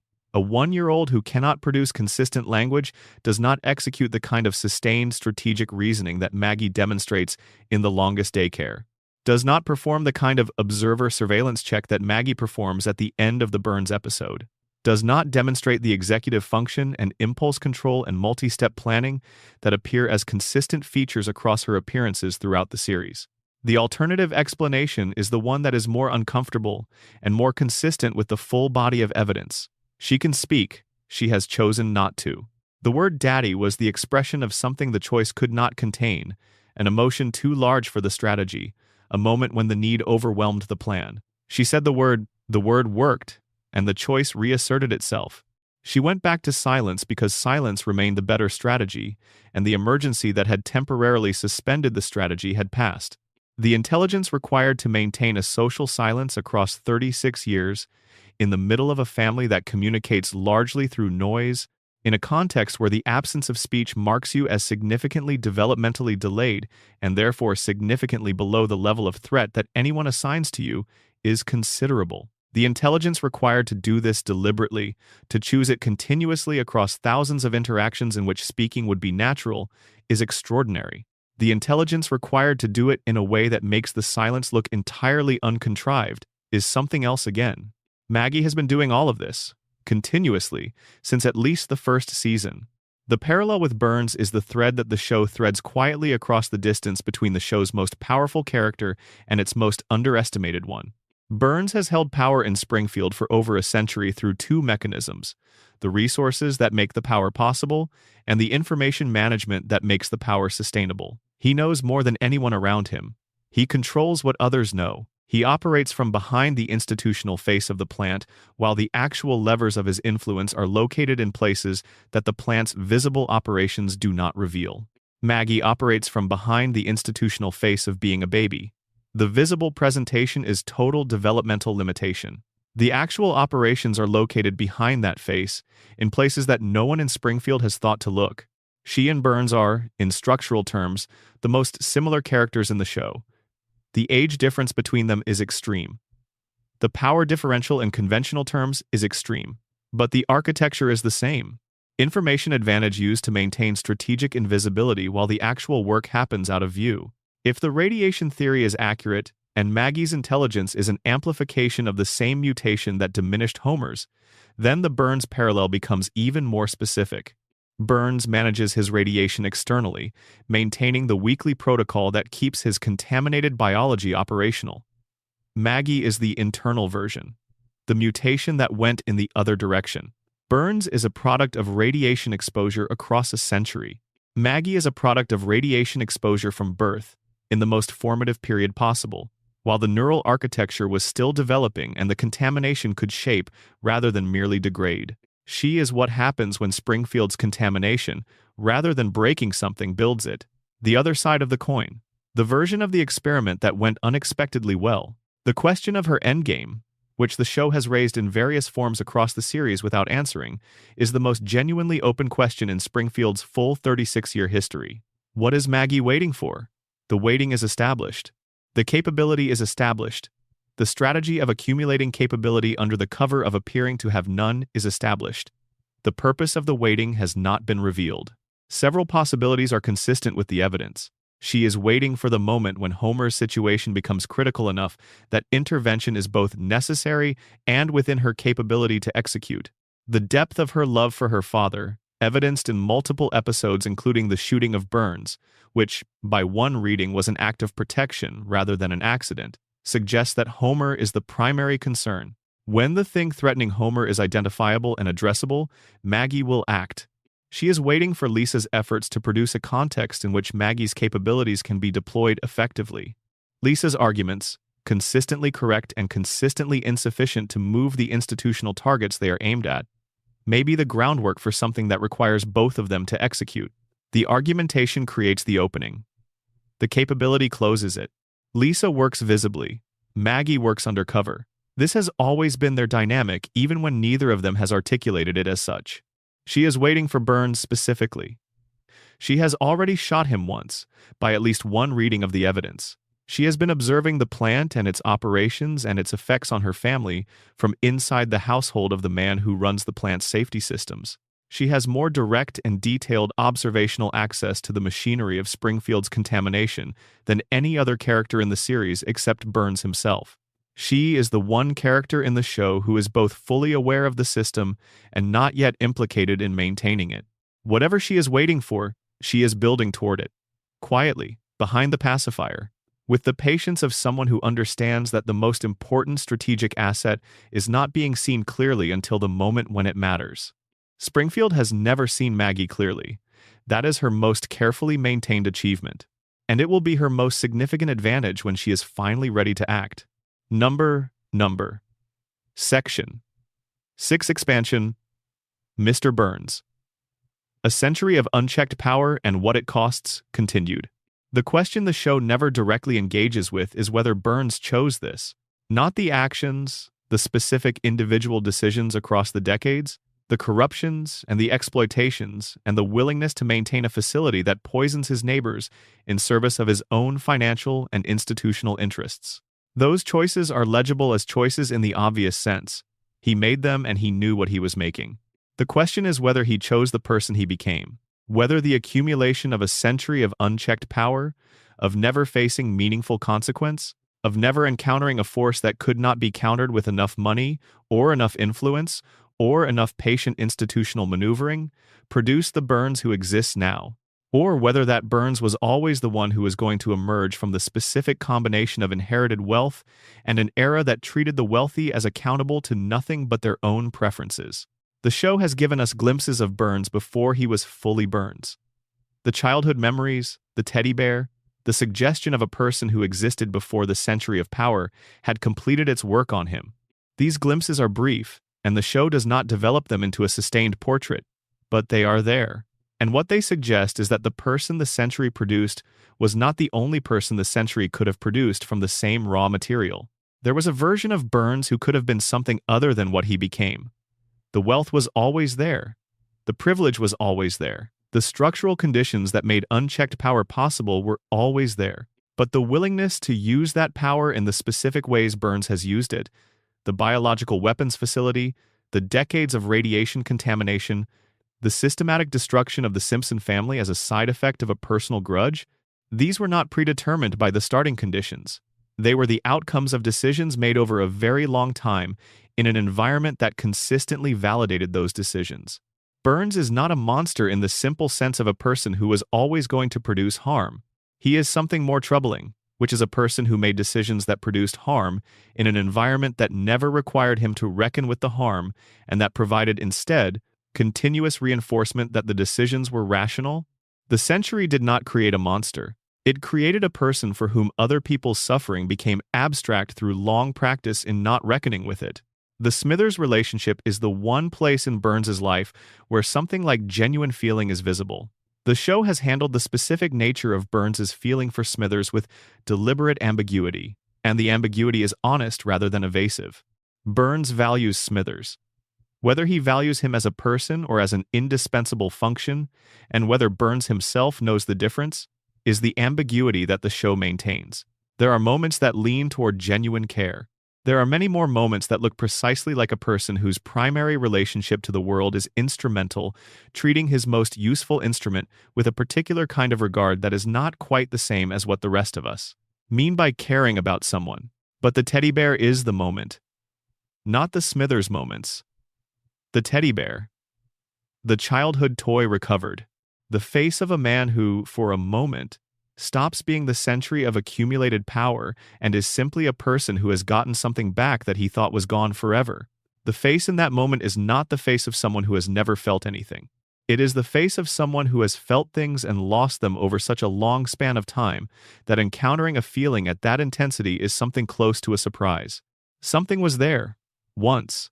Before the century finished its work, the century buried it under everything the century requires of a person who wants to maintain the position it provides. The thing that was buried was probably not retrievable. But the fact that it existed is the most important thing the show has ever admitted about Burns. Because the admission makes the damage he has done to Springfield not the work of a creature incapable of other choices, but the accumulation of a person who was capable of other things and chose, repeatedly, across 100 years of having the choice available, to be this instead. He chose this. That is the thing that makes the tragedy real. Not that he was always going to be what he is. That he did not have to be. The plant is the monument to the choosing. Every cracked cooling tower, every safety violation, every luminous rat in the basement, every family in Springfield drinking water that runs past the plant's runoff, every three-eyed fish in the river. These are not the outputs of negligence. They are the outputs of a man who looked at the cost of doing things differently and decided, over and over again, that the cost was not worth paying. He will keep making that decision. The clock does not move in Springfield. The plant keeps running. The water keeps carrying what the plant puts into it. And Burns sits at the top of it all, in his chair, in his office, surrounded by the infrastructure of his own survival, and manages the single, genuine achievement of his century. Still alive, still operational, still in control. At what cost? At what extraordinary cost? Number, Section 7 Expansion. Ned Flanders. The darkness behind the kindest man in Springfield continued. Consider what Ned's daily existence actually requires of him. He wakes up in the morning and the conditioning comes online with him. Before he has fully registered the day, before the first cup of coffee or the first check on his sons, the behavioral system that was installed in him in childhood is already running. It is always running. It runs automatically, below the level of conscious decision, filtering every impulse and every feeling and every response before it reaches expression. The system was designed to take one specific thing, the aggression and impulsivity of the child he was, and prevent it from reaching expression. It was not designed narrowly. It was designed to prevent any behavior that might be classified as negative, which means it also catches the things that are not aggression but that live near it in the emotional landscape. Frustration catches. Sadness of certain intensities catches. The full range of negative emotion is managed, modulated, redirected, or suppressed before it can become visible behavior. What reaches the surface is what the system has decided is safe. The enthusiasm, the cheerfulness, the relentlessly positive engagement with everything, the specific verbal tics, the diddly and the neighbor, that have become iconic identifiers of the character. These are the outputs of a highly optimized behavioral filtering system. They are the emotions that cleared the filter. Everything else is still happening underneath. The filter just doesn't let it out. The neighbors from outside experience the outputs without the system. What they experience is a man who is unfailingly kind and enthusiastic, and who generates a very specific kind of discomfort in people who are more comfortable with complexity. People who are uncomfortable with Ned's niceness are usually responding, without knowing it, to the sense that something underneath the niceness is being managed, that the presentation is too consistent to be entirely natural, that a person whose responses are this uniformly positive is either operating under significant constraints or is simply not real in the way that more ambivalent people are real. Both of these things are true about Ned. He is operating under significant constraints, and the version of him that is most visible is not the most real version, because the most real version is the one that the conditioning was designed to prevent from being visible. The visible kindness is real in the sense that it produces real effects in the world. Ned is genuinely generous. He gives materially to the people around him. He shows up when he is needed. He is consistent and reliable in ways that Homer, for example, cannot manage across the span of an episode. The kindness is real at the level of output and impact. The question is whether it is chosen in the way that makes it morally significant, or whether it is produced by a system that was installed before the choosing was possible. This is not a frivolous question. The difference between a person who is kind because they have chosen kindness after considering the alternatives, and a person who is kind because they were conditioned to be kind before they could evaluate the alternatives, is a significant difference. Not in the value produced for the people receiving the kindness. The value is the same, but in the nature of the person doing it and in what their kindness costs them. Ned's kindness costs him everything. The costs are specific. He absorbs Homer's repeated failures as neighbor and friend and source of ongoing material and emotional damage without the ability to express the response that the damage warrants. He has to process the death of his wife through a framework that prevents him from directing anger at its proper target. He has to maintain his faith through the silence of a God who is audibly present in the life of his less faithful neighbor. He has to get up every morning and run the conditioning and present the outputs and do this in full view of a household situation and a community situation that consistently generates exactly the kind of material the conditioning was designed to prevent from becoming visible. The system was not designed to deal with Maud's death. No behavioral conditioning system is designed for the specific grief of losing the person who understands you completely when the loss was caused by your neighbor's reflexive selfishness. The grief arrived in a form and at an intensity that exceeded the system's designed parameters. The hurricane gave us the moment when the overflow became too large for the container. The Maud grief produces a smaller, longer, more continuous version of the same overflow. Not visible as a single dramatic break, visible as the quality of the silence when the diddly and the neighbor go quiet for a moment and Ned is just standing in the house without her. He is the saddest person in Springfield because his suffering is the most real suffering in the show and is also the least legible suffering. It cannot be read from the surface. It cannot be inferred from his behavior in any normal way. It is present entirely beneath the outputs of the conditioning system, accessible only in the moments when the system lags or fails, and those moments are brief and the system quickly reasserts itself. God's silence is the element that, if Ned ever fully confronted it, would probably break the conditioning more thoroughly than the hurricane. Because the conditioning is organized around a faith that offers, among other things, the promise of a meaningful divine response to faithful living. The conditioning was installed in the context of a family that was engaged with religious framework, however poorly practiced. The faith came with the conditioning. They are part of the same installed system. If the faith requires response, and the response does not arrive, if the most faithful man in Springfield is the one man God has not spoken to, then the faith's foundational premise is undermined. And if the faith's premise is undermined, the entire system that depends on the faith has a problem at its foundation. Ned has not confronted this fully. The show has shown us that he is aware of the discrepancy, in the way that very sincere believers are sometimes quietly aware of the specific things their experience does not match their beliefs' predictions. He is aware and he does not pursue the awareness to its conclusion, because pursuing it would require him to confront something that the conditioning is not equipped to help him confront. So he goes to church every Sunday. He prays with the sincerity that genuine faith produces.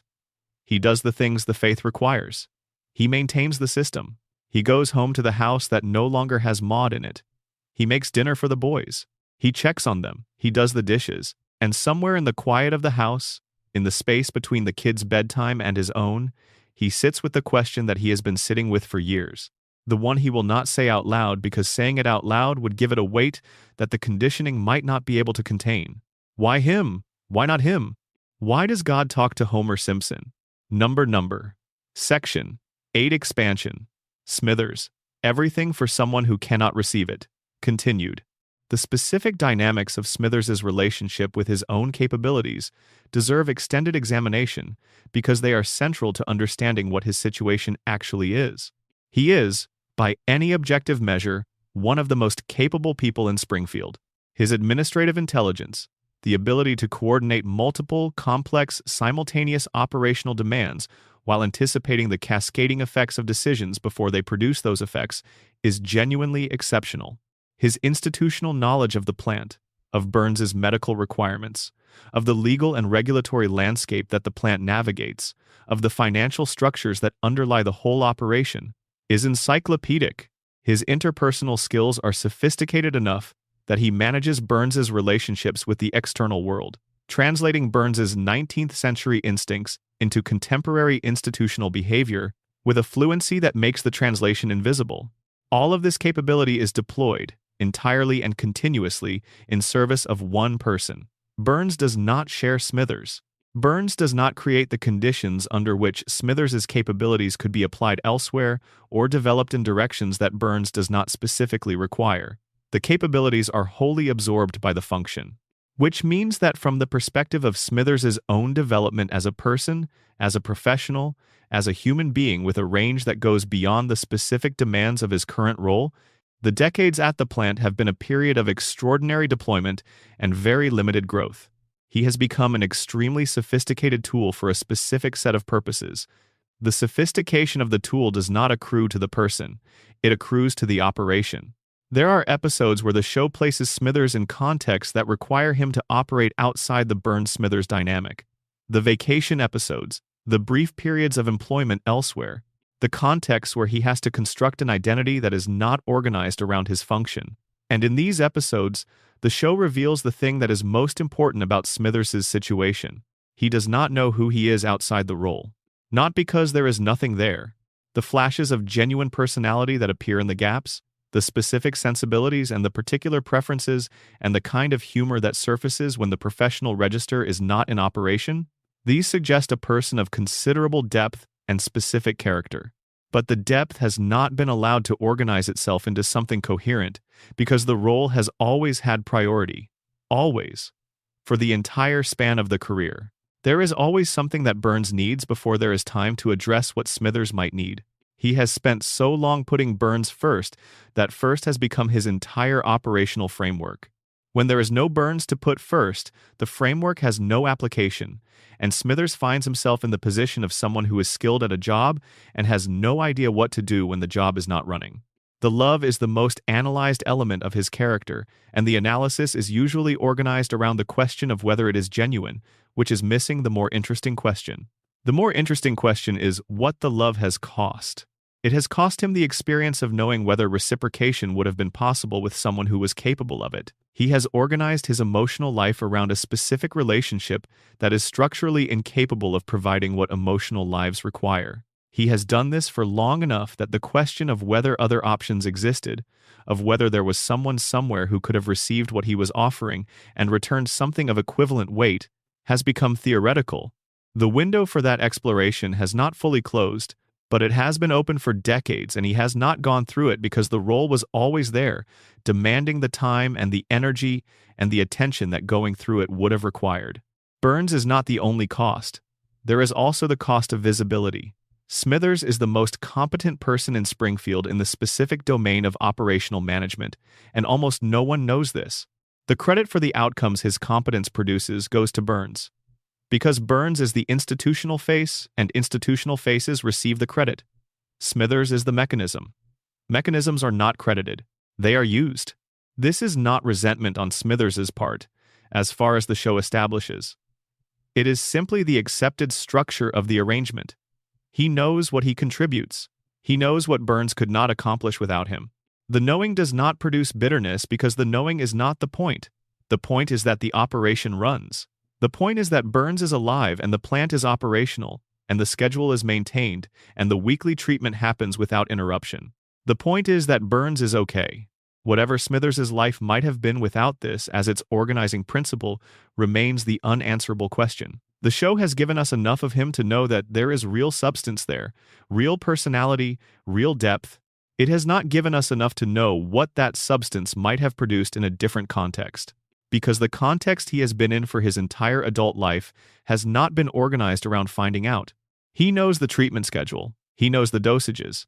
He knows the specific sequence of interventions that keep the biological reactor from going critical. He is the only person in Springfield who knows all of this with the precision required to execute it correctly. And Burns cannot remember his name without prompting. This is the show's truest statement about their relationship. Not cruel, not satirical, exactly. Just true. in the specific way of things that are true and that cannot be made other than what they are by wanting them to be different. Smithers shows up the next morning anyway. He has the schedule. He has the dosages. He has the whole system running in his head. He knows what needs to happen. He makes it happen. Burns is alive because Smithers makes him alive. Every day? That is the work. It is real work. He does it completely. It is the thing he has chosen to do with a life that has been capable of many things. He has chosen. Every morning. For decades. Section 9 expansion Sideshow Bob. The intellectual who cannot let go continued. The full Gilbert and Sullivan performance in Cape Fear is the moment the show most explicitly names what is actually true about Robert Underdunk Terwilliger Jr., and it is worth dwelling in, because what the moment names is not what the show usually talks about when it talks about Bob. Bob is asked to sing. The request is Bart's stalling tactic. The premise is that the request will work as a delay because Bob has the ego and the cultural investment to take it seriously, to produce a full and careful performance in response to an audience request, even in circumstances that would seem to argue against the performance. The premise is correct. Bob sings. He sings everything. He sings it well. But the premise misses what is actually happening in the moment, which is that Bart has given Bob something that Bob has been denied since his career as a performer ended and his career as a criminal began. A genuine audience. An audience that has requested specifically what Bob is able to give. An audience in front of which Bob can deploy the full range of his musical and theatrical capability in service of something he has actually spent time on and genuinely loves. Bob does not stall because he has an ego that cannot resist a request for performance. Bob sings because this is the only moment in this episode, possibly in this season, where he is being asked to be the thing he actually wanted to become rather than the thing his history has made him. Krusty's sidekick was supposed to be the beginning. The comedic television career was not the destination. It was the entry point into a world of performance and culture and the specific relationship between a performer and an audience that Bob has never been able to replace through any other means. When Krusty framed him and the career ended, the path to the thing Bob actually wanted closed. The murder plots began. And the murder plots have never given him what the career was supposed to give him, which is the experience of being genuinely, fully received by an audience that wants what he is offering. Bart's request gives him that experience for the duration of one song, and then another, and then the entire score, because Bob cannot stop once the experience has started. Because stopping would mean going back. The tragedy of Sideshow Bob is not that he is a brilliant man reduced to attempted murder of a child. It is that he is a brilliant man with genuine gifts for performance and culture who found his way to the one context where those gifts could flourish and then had that context taken from him by a man who was his professional inferior in every meaningful sense and who had the institutional power to make the loss permanent. Krusty is not more talented than Bob. The show has never suggested this. Bob is the more gifted performer by a margin that is not small. Krusty is the more powerful institutional actor, because Krusty's relationship to the entertainment industry is the relationship of an owner rather than a craftsman, and owners tend to outlast craftsmen when the two come into conflict. Bob was good at the work. Krusty owned the context. The ownership mattered more. When Bob went to prison for a crime he did not commit, the loss was not primarily the freedom. Freedom can be recovered. The loss was the career. The performance context, the specific relationship with an audience that his gifts had been building toward. That relationship was severed, and the severing was caused by someone who used his institutional advantage to protect himself from the professional consequence of his own failures. Bob has never recovered from this. The murder plots are the evidence of the non-recovery. If he had recovered, if he had rebuilt the career in some form, if he had found another context where his gifts were received and valued and the relationship with an audience was maintained, the Bart fixation would have had less energy to sustain it. The fixation draws its power from the void, from the space where the career was supposed to go and didn't. Bart defeated him. But Krusty destroyed him, and Bob has organized his considerable strategic intelligence around the more recent defeat because the older destruction is too large and too final to give it the full attention it warrants. The Krusty grievance has no satisfying available resolution. The Bart grievance is a problem that keeps presenting itself as solvable, even though every attempted solution produces the same outcome. Bob is the most sophisticated thinker in Springfield and is trapped in the most repetitive behavioral loop in the show's history. The sophistication and the loop are connected. The sophistication is what makes the trap so effective. A less intelligent person would have accepted the loss of the Krusty case and moved on. Bob's intelligence will not permit the acceptance because the intelligence keeps identifying the reasons the loss should not have happened. And the intelligence's inability to accept what the intelligence cannot explain keeps the loop running. He needs Bart, not to kill, to defeat, in a sense that changes the record. The record as it stands says that Bob, the intellectual, the cultural sophisticate, the genuinely gifted performer and planner, was beaten by a 10-year-old. Changing the record would require a different outcome. The different outcome is unavailable because Bart always wins. And Bart always winning means the loop continues. Behind the plans, behind the dramatic confrontations, behind the Gilbert and Sullivan and the legitimate cultural engagement and the genuine brilliance, there is a person who needed the audience to be there for him, and it was taken away, and he has never been able to find it again. The singing is the truth. The murder attempts are the defense. The show has always known the order of those. Number, Section 10 Expansion, Grandpa Abe Simpson, the man who buried the truth, contend. The stories are the confession.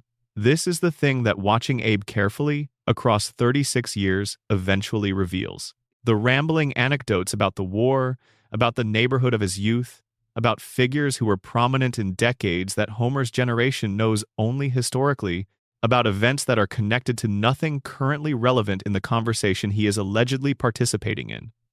These are not the random outputs of an aging mind whose connective tissue has degraded. They are organized. They follow patterns. They circle, consistently and specifically, the same buried center. They are the stories of a man who has a thing he cannot say and who has constructed, over the years, an elaborate conversational architecture for approaching that thing from every direction except the direct one. Listen to what the stories are about. Men who made choices under pressure and lived with what the choices produced. Men who protected people they loved through means that were not clean. Men who kept things secret because the secret was the only available protection. Men who got old carrying something heavy and learned to carry it in the way that old people carry heavy things, which is to distribute the weight across everything so that no single point is obviously strained. Abe is telling his own story, over and over, in a form that no one in the family recognizes as his own story. He is confessing, continuously, to an audience that cannot decode the confession.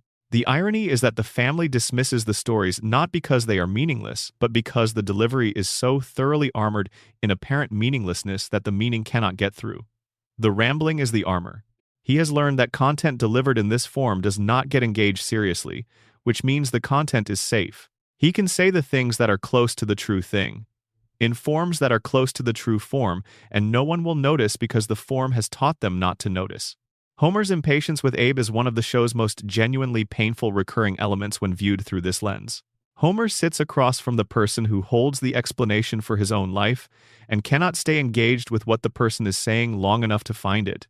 Not because Homer is a bad son, which he is not, but because the form in which the information is packaged is designed to repel exactly the kind of sustained attention that would allow the information to be extracted. The design is not intentional in the conscious, strategic sense.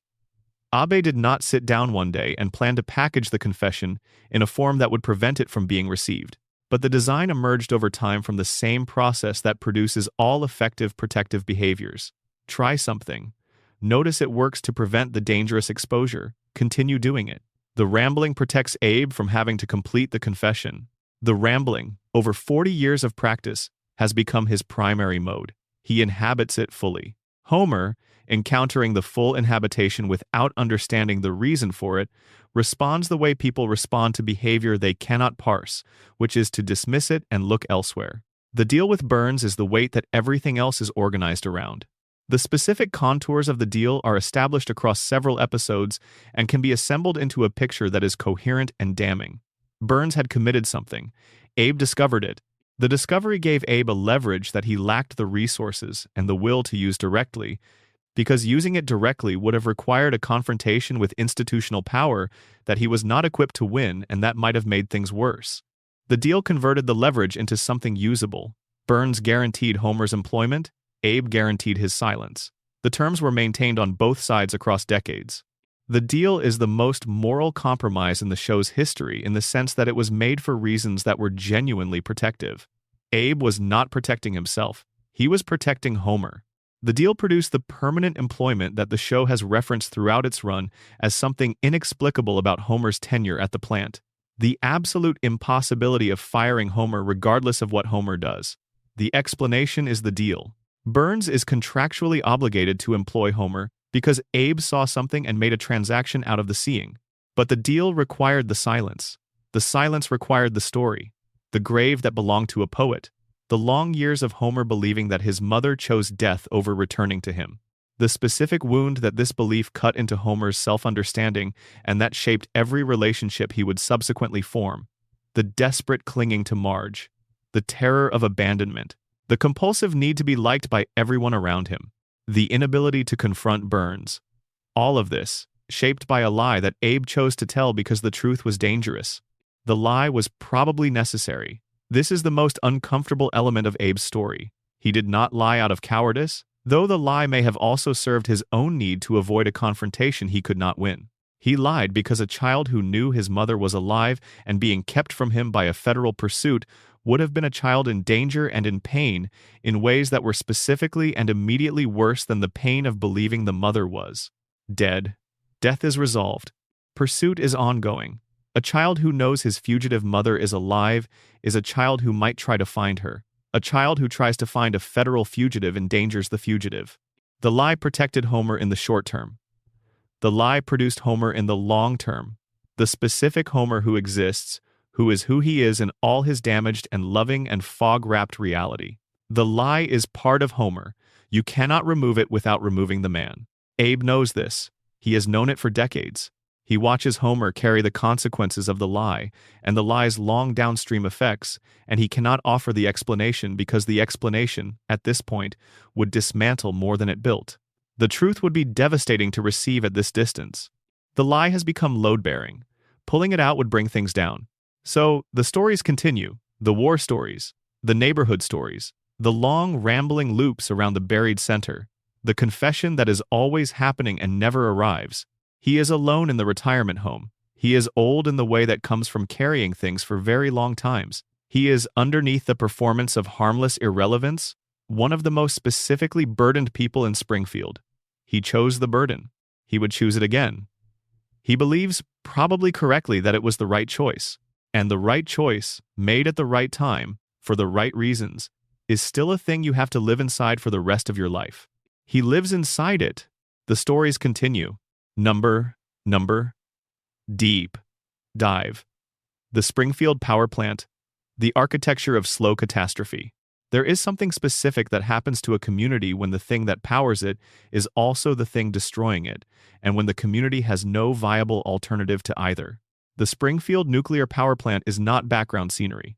It is not set dressing for a show that is primarily about a working-class family in a mid-size American town. It is the central fact of Springfield's existence.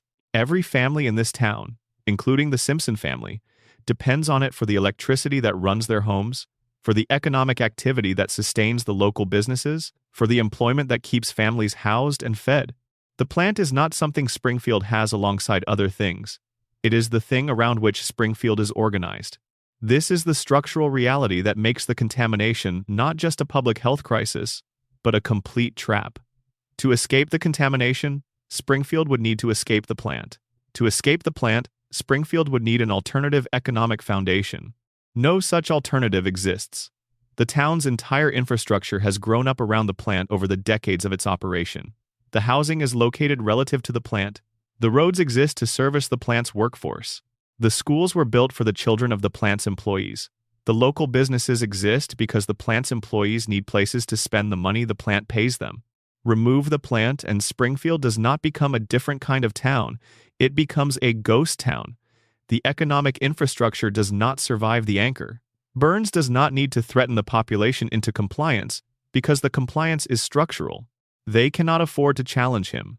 The economic dependency is the chain. This is not unique to Springfield. This pattern, a single dominant employer or industry organizing an entire community's economic life to the point where challenging the industry is economically equivalent to destroying the community, appears across American economic history with a regularity that the show is clearly satirizing. The company towns of the industrial era, the single factory towns of the manufacturing belt, the communities built around military bases or mining operations or processing facilities where the facility and the community have become so entangled that neither can exist in its current form without the other. Springfield is a cartoon version of this pattern, which means it has the freedom to make the pattern explicit in ways that the realistic versions of these situations do not permit.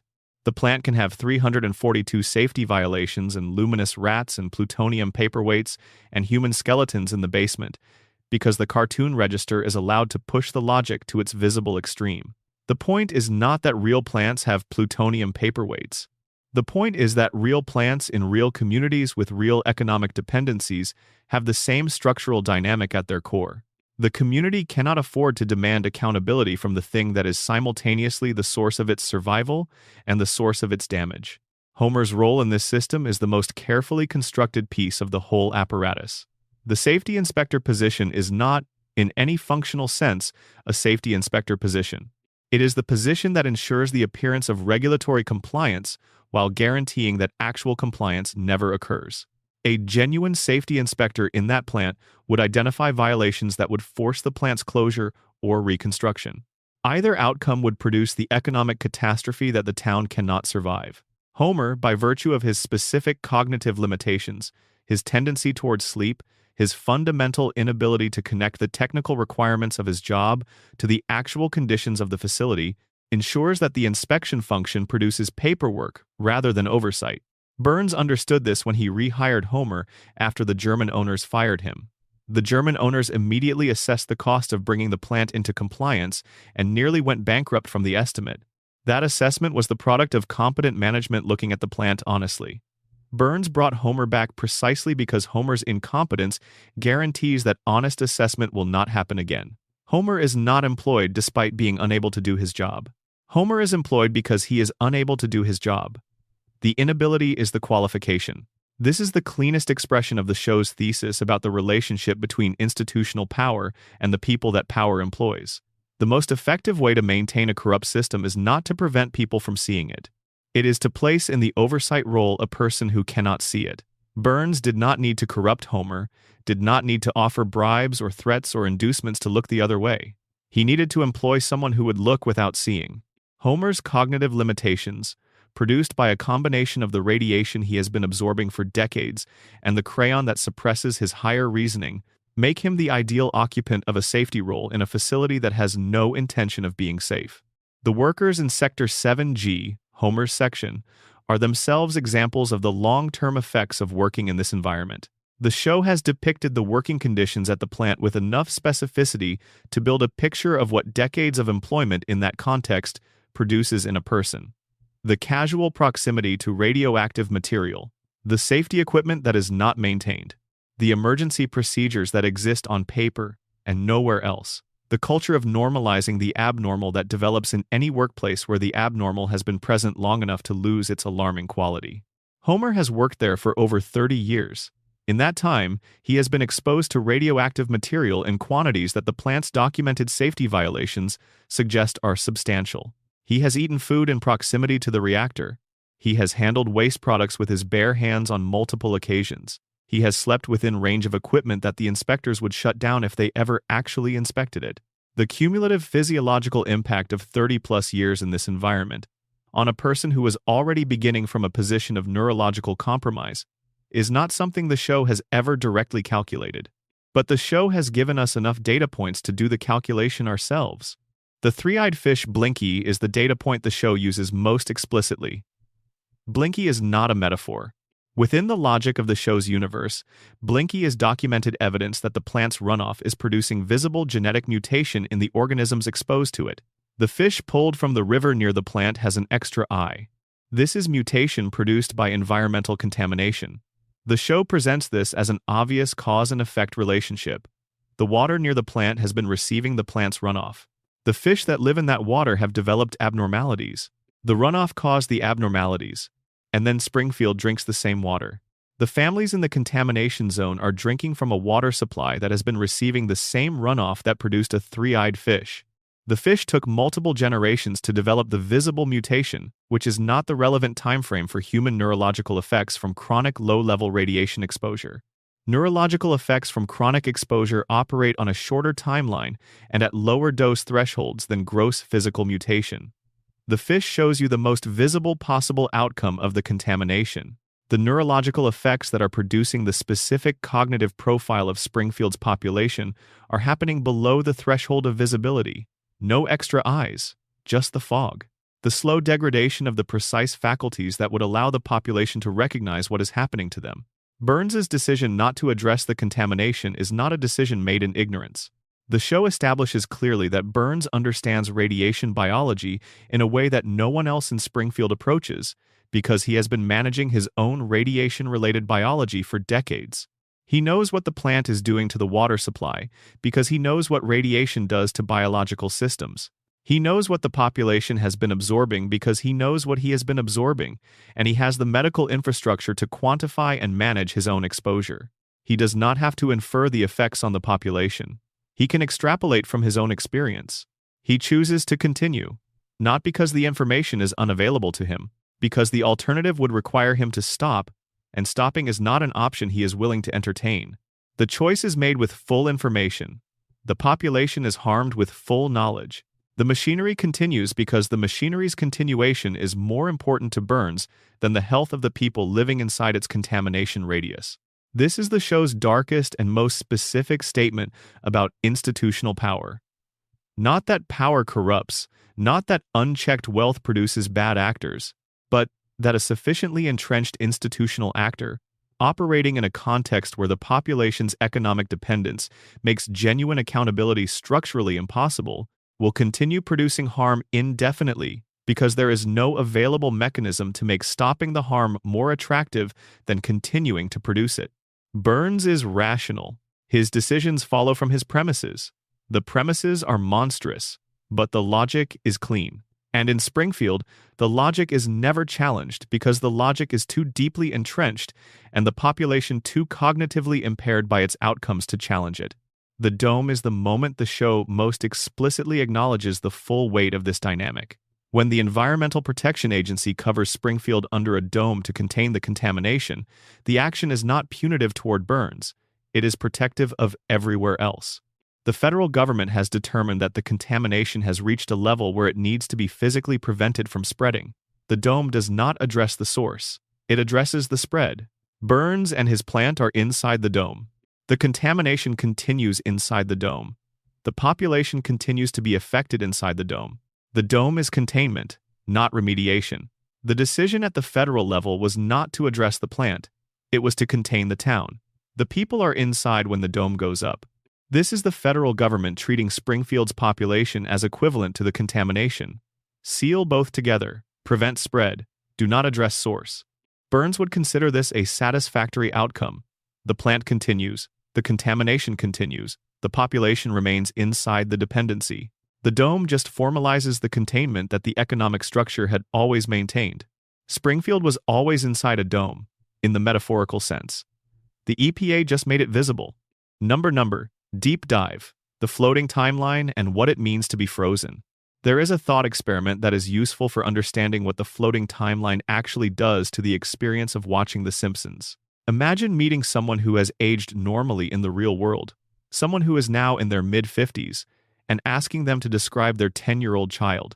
They describe the child in detail, the specific way the child laughs, the particular obsessions of that specific age, the relationship between siblings at that developmental stage, the texture of the household when the child is 10 and the household is organized around the needs and the noise and the specific demands of a 10-year-old person.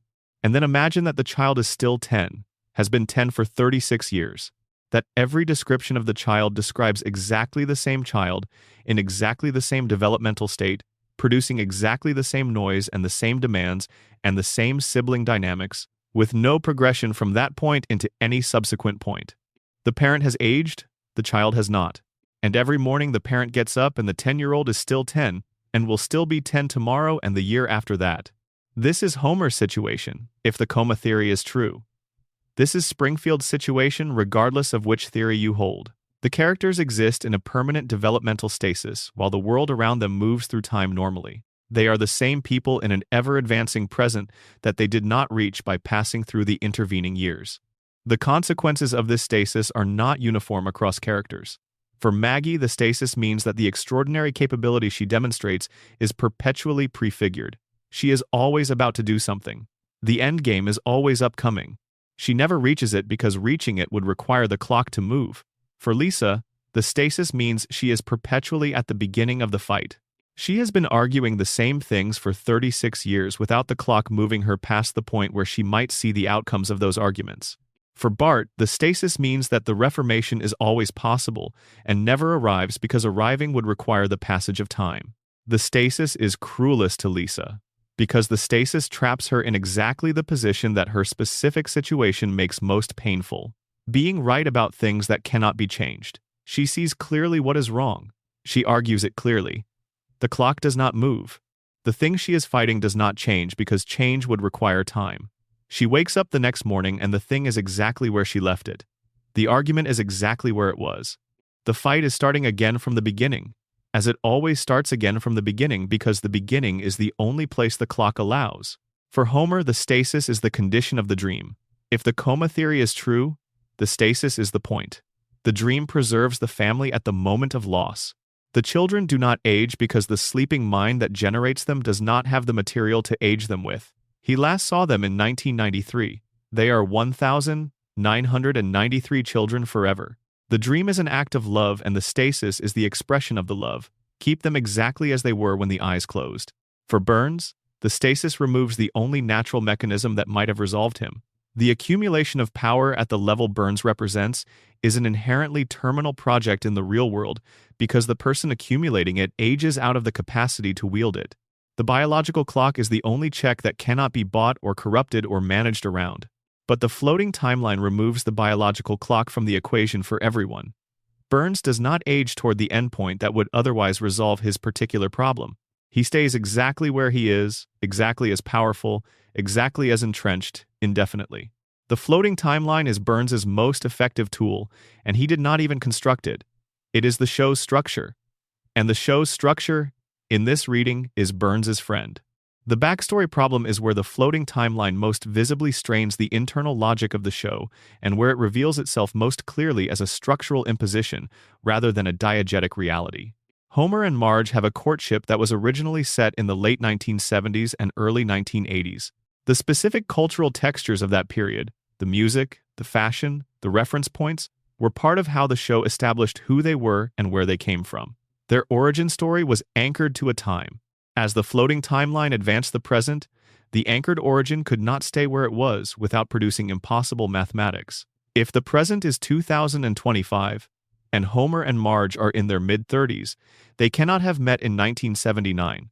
The math does not work, so the show moved them. Their high school courtship has been reset in later decades with each revision. The specific cultural textures replaced by later textures, the musical touchstones replaced by different musical touchstones, the clothing and the slang, and the particular shape of teenage life, updated to a period that is more consistent with the current mathematics. What this produces, across all the revisions, is a couple with no stable past. They have had multiple different youths in multiple different decades. Their memories are inconsistent in the technical sense that any two episodes that depict their formative years are depicting different versions of the same events. The characters do not experience this inconsistency because they exist in a medium that allows inconsistency of this kind to be invisible in the moment of each episode's telling. But the viewer who holds all versions simultaneously, who remembers the 1970s courtship and the 1990s courtship and the 2000s courtship, is holding characters whose past changes depending on which episode they are watching. The coma theory's elegant contribution to this problem is to reframe the inconsistency as a feature of the dream medium. Dreams are not historically consistent. A dreaming mind that is trying to reconstruct the past from incomplete and partially degraded memory will produce different versions of the same events in different dream cycles. Homer's sleeping brain does not have a stable archive of his courtship with Marge. It has impressions, fragments, emotional textures. When the dream generates a courtship episode, it assembles the available material in whichever configuration is most emotionally satisfying in that particular dream cycle. The inconsistency is not a continuity error. It is the natural output of an unconscious mind trying to reconstruct experiences it cannot perfectly recall. This is a beautiful explanation for an ugly structural problem.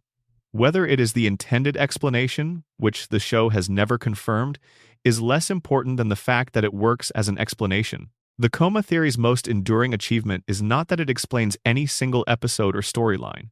It is that it provides a framework within which the show's accumulated structural inconsistencies become coherent rather than simply being errors. The dream does not have to be consistent. The dream just has to feel right to the person dreaming it. And every time we tune in and find Homer exactly where he was, Marge exactly where she was, the children exactly as they were, the town exactly as it always is, we are experiencing the dream feeling right. The dream always feels right. That is what makes it a good dream. Number, deep dive. Springfield's economy of denial and the social architecture of forgetting. The Principal and the Pauper is universally reviled by Simpsons fans. It occupies a consistent position at or near the bottom of any ranking of the show's episodes. The critical consensus, assembled from viewer responses that have persisted across the 28 years since the episode aired, is that the episode is a failure of concept and execution that represents the show's willingness to discard anything, including the integrity of an established character, in service of a narrative that does not earn its conclusions. All of this criticism is correct at the level it addresses. As an episode of television that is being evaluated by the standards that television episodes are usually evaluated by, The Principal and the Pauper is badly constructed. The reveal is too sudden. The consequences are not earned by prior setup. The resolution, the town's collective decision to reject the truth in favor of the comfortable lie, is presented as resolution rather than as horror. But this is exactly where the fan consensus gets the episode wrong. The episode is not presenting the town's decision as resolution, it is presenting it as diagnosis. The horror is the point. The comfortable lie being chosen over the uncomfortable truth is not a plot beat that the show endorses. It is the show naming, as explicitly as it has ever named anything, the mechanism that explains every other thing that happens in Springfield. Consider the list of things Springfield has experienced and subsequently forgotten. The town has been destroyed by a comet and rebuilt. A monorail was built and nearly destroyed the town and was forgotten. The town has been sealed under a dome. The three-eyed fish was displayed on national television as evidence of environmental contamination and then forgotten. Burns's biological weapons facility was discovered and destroyed and forgotten. Skinner was revealed as an imposter, and this truth was literally criminalized, and the real Skinner was exiled. All of these events happened within the show's universe.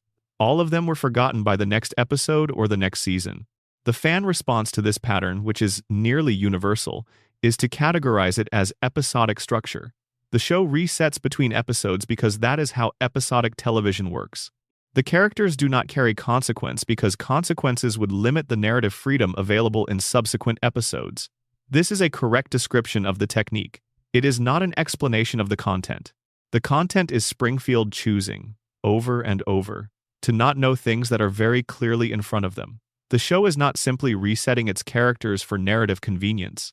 It is depicting characters who are constitutionally arranged to reset, who cannot hold the thing that would require them to act differently, who encounter the truth and pass through it without the truth accumulating. The Principal and the Pauper shows you the mechanism, not through suggestion or implication, but explicitly, in a town meeting, with a vote, with a judge's decree, with the physical exile of the man who brought the truth to town. The truth is expelled. The lie is legally mandated. Anyone who subsequently tells the truth is subject to punishment. This is the show telling you that every other reset, every other collective forgetting, every other moment where Springfield encounters an uncomfortable fact and returns to the normal state without the fact having changed anything, is the same mechanism. The vote is usually invisible. The decree is usually unspoken. The exile of the truth-teller is usually accomplished through social pressure rather than railroad cars. But the mechanism is the same. Springfield chooses the lie because the lie is livable and the truth is not. The truth about the plant would require the plant to close. The closure would end the economic foundation of the town. The town would dissolve. Therefore, the plant does not close. Therefore, the truth about the plant does not accumulate. Therefore, every time someone approaches the truth, some mechanism, internal or external, redirects them before the approach becomes confrontation. Lisa is the show's documentation that this mechanism has limits. She approaches the truth regularly. She argues it consistently. She does not forget. The mechanism that keeps everyone else from accumulating the uncomfortable facts does not operate on Lisa. This is either because her extraordinary intelligence is resistant to the specific cognitive effects that maintain the denial in everyone else, or because she is the show's designated voice of the truth and the structure requires someone to occupy that role, or both. But the mechanism does operate on everyone around her. Homer hears Lisa's arguments and is moved and then forgets. Marge engages with Lisa's concerns and manages her response and then returns to baseline. Bart entertains Lisa's positions briefly and then moves on. The community engages with Lisa's interventions and then resumes. Lisa is the voice that does not stop. The audience is the ears that cannot quite hold what she is saying. Because the audience, in this reading, is also inside the mechanism. We watch Springfield forget, and we accept the reset because we need it too. We need the show to be the same next week. We need Homer to be at the plant and Bart to be in school and Marge to be in the kitchen and Lisa to be arguing about something and Maggie to be silent. We need the family to be intact and the situation to be manageable and the loop to continue. We vote for the comfortable lie alongside Springfield every time we tune in. We choose the performance of the fixed and familiar over the reality that things change, and people age, and situations resolve one way or another, and the show that has been running since 1989 will not run forever. As long as we watch, the vote is yes. The lie holds. The exile of truth continues. We are Springfield. We have always been Springfield. The show has been telling us this for 36 years in every episode that resets, and every character that forgets, and every catastrophe that has no lasting consequence. The principal and the pauper was hated because it was too explicit. It named what should have stayed implicit.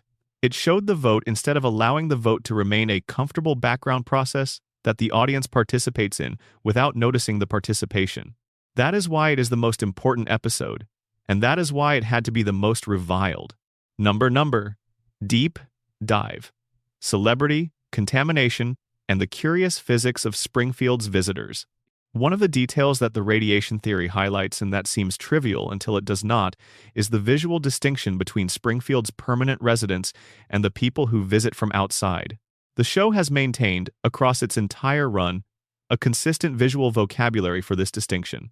The permanent residents of Springfield are drawn with the exaggerated, specifically distorted anatomy that the show's visual style is famous for. The four fingers, the overbites, the bulging eyes, the yellow skin, the skull shapes that deviate from human anatomy in ways that are specific and consistent.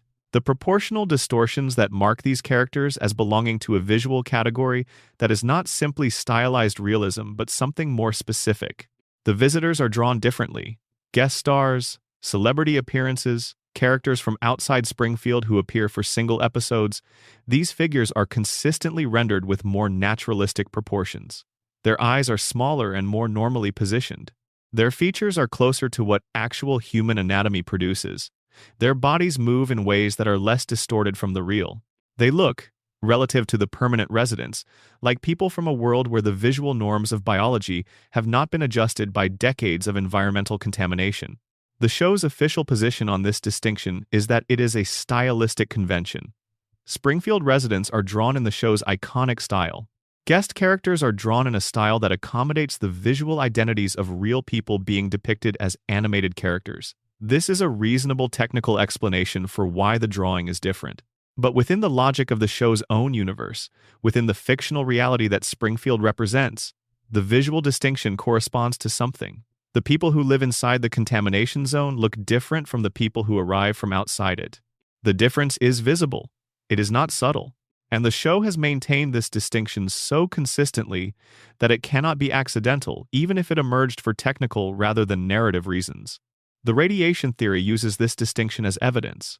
If the contamination produces visible physical changes in the people who live inside the contamination zone, then we would expect exactly the visual vocabulary the show uses for Springfield's permanent residents. The four fingers are not a cartoon shorthand chosen by a lazy animator. They are the show's representation of mutation in the population that has been exposed since birth to a contaminated environment. The yellow skin is not a color choice made for visual clarity in animation. It is the show's representation of the chronic physiological changes produced by prolonged exposure. The guest characters look different because they come from outside the zone. They have not been in the water and the air for decades. Their biology has not been reshaped by the specific environmental pressures that have reshaped Springfield's permanent population. They are, visually, the control group. The show has given us the control group in every single guest appearance and positioned them in direct visual contrast to the experimental group, the permanent residents, and never pointed at the contrast or named it or explained it. The contrast is just there, visible, consistent, unexplained. This is either a very elaborate and self-aware piece of visual storytelling, or it is an accident that the radiation theory has chosen to interpret as evidence. Both possibilities are interesting in different ways. If it is intentional, the show has been doing something genuinely sophisticated with its visual vocabulary for 36 years, without anyone at the show's production level ever making the intention explicit. If it is accidental, the radiation theory has found a coherent pattern in accidental visual choices, which suggests something interesting about how meaning accrues to visual patterns regardless of intent. Either way, the visual distinction is there. Every time a guest character appears alongside a Springfield resident, the contrast is present. Every time the contrast is present, the explanation sits waiting. In the contamination, in the power plant, in the decades of runoff and the cracked cooling towers, and the safety violations that nobody has ever made Burns address. The guest characters drive away at the end of the episode. The permanent residents stay. And the show continues, and the contrast continues, and the plant continues, and the water continues carrying what the plant puts into it. Number, deep dive, time, love, and the reason the loop never breaks. The thing that keeps the loop running is not corporate interest, though corporate interest is present. It is not institutional inertia, though that is present too. It is not the audience's demand for continuity, though that demand is real and has shaped the show's structural choices in ways that are visible. The thing that keeps the loop running is love. Not love in the casual or incidental sense. Love in the specific and primary sense of what each of the main characters most fundamentally wants and most consistently reaches for across the run of the show. Homer wants his family to be intact and to know that they are loved. Marge wants the life she chose to be worth what it cost. Bart wants to be seen clearly by someone who is not disappointed by what they see. Lisa wants the world to be a little bit more the way it should be than it was yesterday. Maggie wants to protect the people she loves until she is ready to protect them more actively. These are not complicated desires. They are the desires that organize most human lives, in various specific forms, across a wide range of circumstances and contexts. They are the desires that make ordinary life meaningful, and that produce, when they are reasonably well satisfied, the conditions under which a person can feel that their existence makes sense. Springfield makes the satisfaction of these desires very difficult.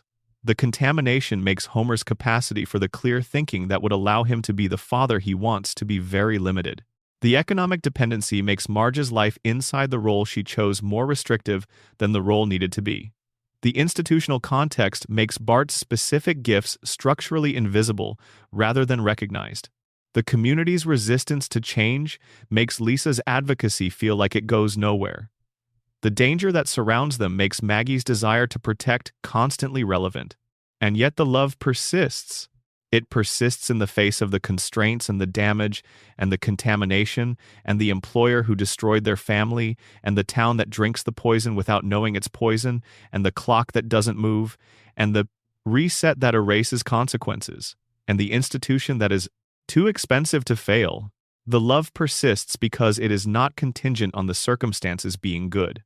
It does not require Springfield to be a place worth loving in order to love the people who live there. Homer loves Marge and his children in the fog, imperfectly and with limited tools, and sometimes through the only kind of contact his frustrated love can find, which is the strangling and the stumbling and the bumbling and the spectacular failures of execution that somehow resolve in favor of the people he loves despite everything. He loves them with the love he has, which is not the love he would have chosen if the choosing were fully free, but which is real and complete and persistent in a way that no amount of circumstances has managed to extinguish. This is the thing the show has been saying for 36 years in a form that is easy to miss because the comedy keeps covering it. Not that Springfield is a good place, not that the Simpsons are a model family, not that things work out the way they should in the end, but that love persists in circumstances that should reasonably exhaust it. That the family on the couch, the same couch every week, the same family in the same positions, is there because the loop that keeps them there is not only a trap but also a shelter. Not only a prison but also a home. You cannot have the shelter without the trap. The thing that keeps them frozen is the same thing that keeps them together. The loop that prevents them from growing is the loop that prevents them from losing each other. The clock that doesn't move is the clock that keeps them all there, all present, all together, in the house on Evergreen Terrace every evening when Homer comes home. If the clock moved, Bart would leave for college. Lisa would leave for somewhere that can hold her at her full size. Maggie would grow up and learn to speak and become the extraordinary person she has been preparing to be. Marge would discover who she is when the household no longer requires all of her. Homer would grow old and the fog might lift, and he might finally understand, with an aging clarity, the shape of the life he lived. And then they would all be somewhere other than the couch. The house would be quieter, the evenings would be different, the show would be over. And the show ending means something ending that has been, for many of the people watching it, the most consistent thing in their lives. More consistent than their own families. More consistent than the neighborhoods they grew up in. More consistent than almost any other external reference point in an adult life that has accumulated more change than any of us expected when we were children sitting on our own couches watching the opening credits. The Simpsons do not age because we cannot let them age. Not because the loop is cruel, though it is sometimes. Not because Springfield is a good place, though it is sometimes. But because the family on that couch is the family that was there when we needed a family to be there.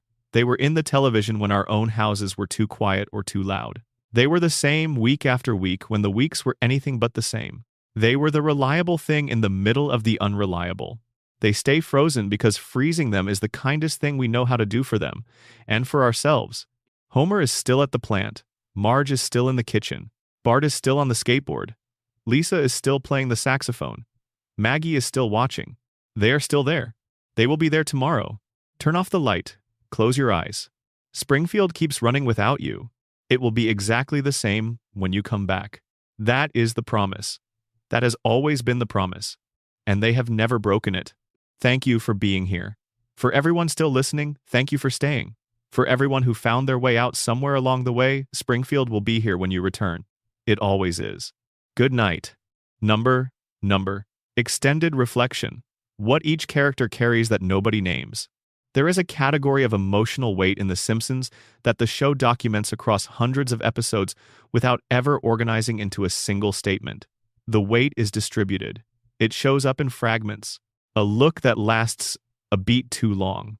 A response that does not quite match the surface situation. A moment when a character does something that the episode does not require them to do, that the plot does not produce, that has no function in the mechanics of the story, but that is entirely in character for the specific person doing it. These fragments, collected across 36 years, tell a story about each character that is more complete than any single episode has ever told. The fragments are the truth. The episodes are the frame. Homer's fragments. The moments when the fog momentarily clears. They are brief. They appear without warning and disappear the same way. A flash of understanding in his eyes when something lands at exactly the right angle. A response that is smarter than Homer should be capable of that the show allows to pass without comment. The moments in which he looks at Marge with an expression that contains far more than his limited verbal capacity can express. An expression that says, I know what this costs you. I know what I am and what I am not. I know you deserve more than this.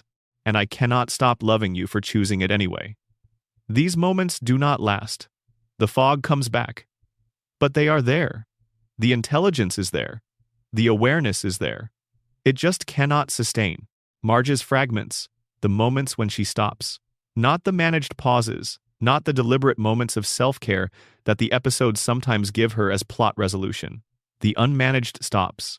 When the household is quiet for a minute and she is simply in it, not doing anything, not managing anything, simply present. In these moments, something crosses her face that is not sadness exactly, and is not regret exactly, and is not contentment exactly.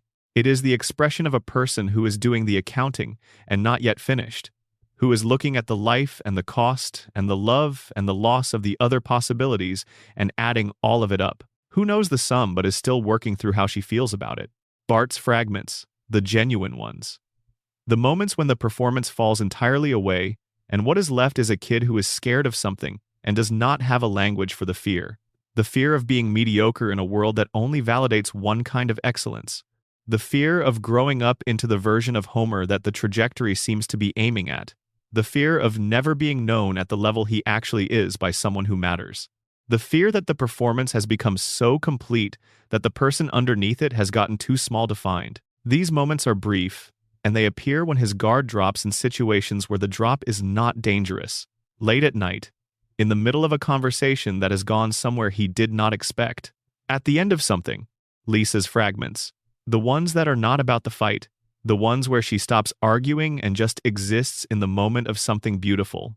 Music, a book, a conversation that has gone somewhere genuinely interesting. A moment in nature that is not about the environment being damaged or the ecosystem being at risk, but simply about the specific beauty of a specific thing in a specific light.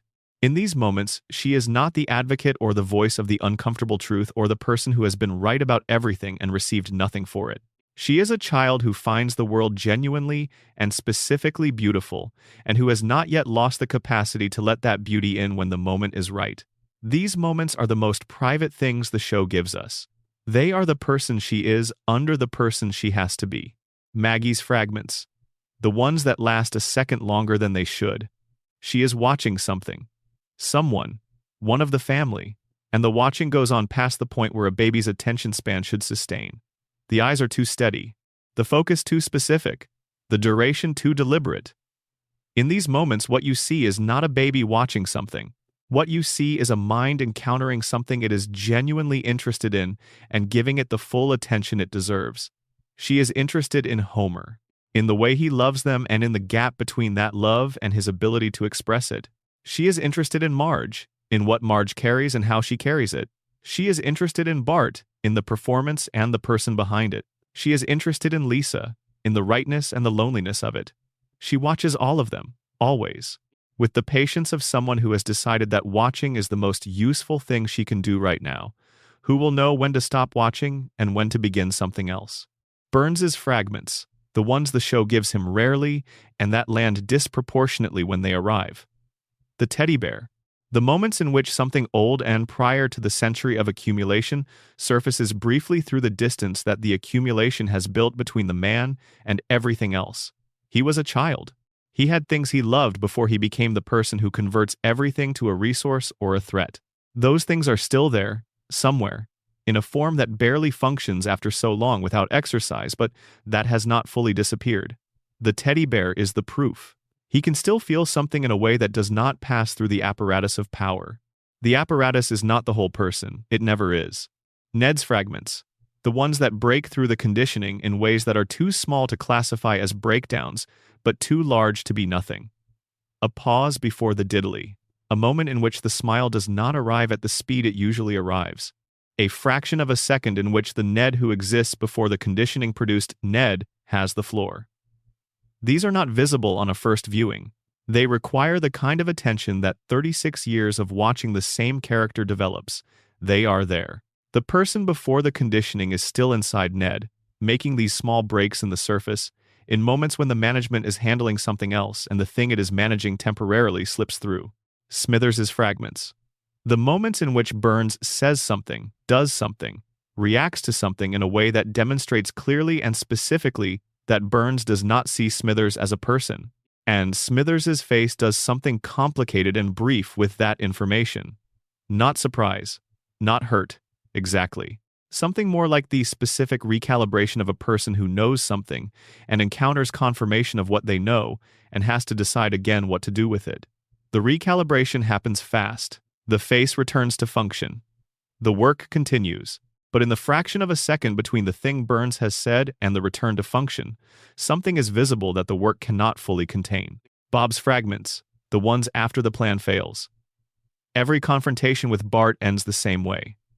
The elaborate preparation, the deployment of his full strategic capability, the defeat, and then the moment afterward, when the episode has resolved and Bob is going back to wherever he is going back to, and the show gives him a second that is not about the next plan, not about Bart, not about the record or the defeat, or the intellectual humiliation of having been bested again by a child, just a second of Bob existing, alone, after everything. In these seconds, the performance drops, and what is visible is a very tired and a very lonely and a very gifted person who is spending his life on the wrong thing and knows it and cannot stop. Abe's fragments.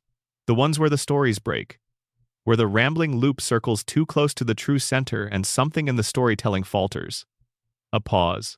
A change of direction that is almost imperceptible, but that is there if you are watching the specific texture of his delivery. He approaches the true story, and then the story changes and he is somewhere else and the rambling continues.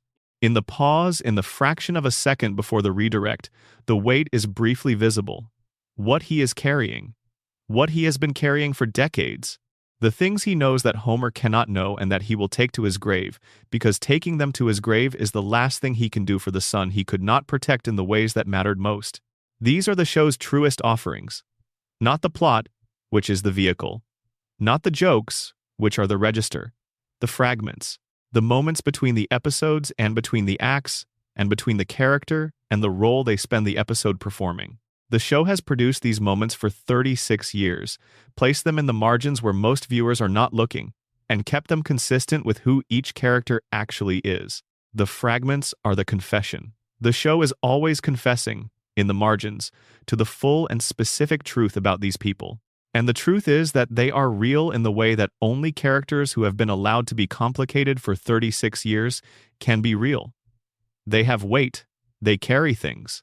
They are afraid of things and want things, and have things they cannot say, and feelings they cannot express, and histories that shape them in ways they do not always understand. They are the family on the couch, the same family, every week, carrying the same things, in the same house, with the same love and the same damage and the same impossible persistence. The loop runs, the clock doesn't move. They are still there. Number, extended reflection. Springfield as a mirror, America as a Springfield. The show's creator named Springfield after Springfield, Oregon, because it is one of the most common city names in America. This was the stated reason. But the effect, across 36 years, has been to make Springfield not a specific town but a condition, a state of being that a certain kind of American community enters when certain forces are in play long enough. The forces are identifiable. They are a single dominant economic institution that the community is too dependent on to challenge, a population that has been in the community long enough to have normalized whatever the institution requires be normalized, a local government that is too captured by the institution to provide independent oversight, a media environment that reflects rather than investigates the dominant narrative, and a social contract that prioritizes the maintenance of collective peace over the disruption that accountability would require. These are not unique to Springfield. These are the conditions of many American communities in many American decades. The company town is the industrial era's version. The suburban development organized around a single large employer is the post-war version. The tech campus community is the current version. The structure varies. The dependency relationship is the same. The institution provides the livelihood. The livelihood prevents the challenge. The community normalizes what needs to be normalized to sustain the livelihood. The clock, in this sense, does not move for any of them either. What the show does with this observation is refuse to make it comfortable. The easy version of this satire lets the audience feel superior to Springfield. Look at those people, drinking that water, working for that man, forgetting that catastrophe. The easy version creates distance between the viewer and the thing being satirized. The show refuses to create the distance. It creates identification instead. The family on the couch is recognizable. The struggles are recognizable. The love is recognizable. The specific way in which being recognizable makes the contamination and the corruption and the collective denial more disturbing than any amount of distance would. That is the show's genuine achievement. We recognize them. We recognize Springfield. We recognize the dependency and the normalization and the collective decision to not look too hard at the thing that is both sustaining and damaging us. We recognize it because it is not only Springfield. It is the version of things that we live adjacent to in our own lives, in our own communities, with our own dominant institutions, and our own economic dependencies, and our own social contracts that prioritize peace over accountability. The show held the mirror up. We stared into it long enough that we started to look like what we saw. Springfield became the shorthand for a certain kind of American community precisely because the shorthand was accurate, because the elements were not invented from nothing, because the pattern was visible in the real world and the show translated it into a form that could be watched and recognized and laughed at, and then lived alongside without fully confronting what the recognition means.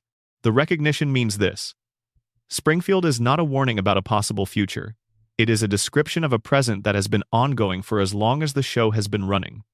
The plant has always been there. The dependency has always been there. The denial has always been there. The show did not predict these things. The show documented them in the form that was available to it, which was a cartoon sitcom on Sunday nights, and the documentation has been accurate enough that 36 years later, the things it documented are still recognizable in the world around us.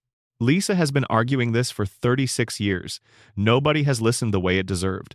But the arguing has been heard by enough people in enough small ways that the mirror has done something even if it has not done everything. The recognition has happened. The documentation exists. The record is there. And every week we tune in and Springfield is exactly as it was. The plant is running. The family is on the couch. The clock does not move. We watch because we need to. Because the thing being documented is not done. Because the family on the couch is still there, still carrying what they carry, still loving each other through the fog and the damage and the impossible circumstances, and we are still watching to see if they make it through another week. They always do. That is the promise. They always make it through another week. The plant is still running. The loop still runs. The clock does not move.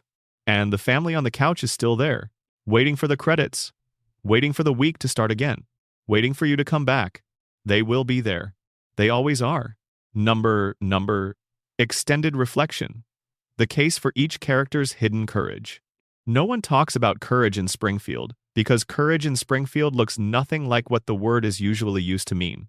It does not look like confronting the enemy directly. It does not look like the dramatic revelation or the public stand or the decisive action that changes the course of events. It looks like something smaller and considerably more difficult, which is continuing to function inside circumstances that are structurally arranged to prevent functioning, and doing so without adequate acknowledgement, and doing so again the next day. Homer's courage is this: he wakes up every morning and goes to the plant. Not because he is brave in the conventional sense, but because going is the thing that is in front of him and he does the thing that is in front of him. He does it while being unable to fully understand the architecture of the system that requires his specific kind of incompetence.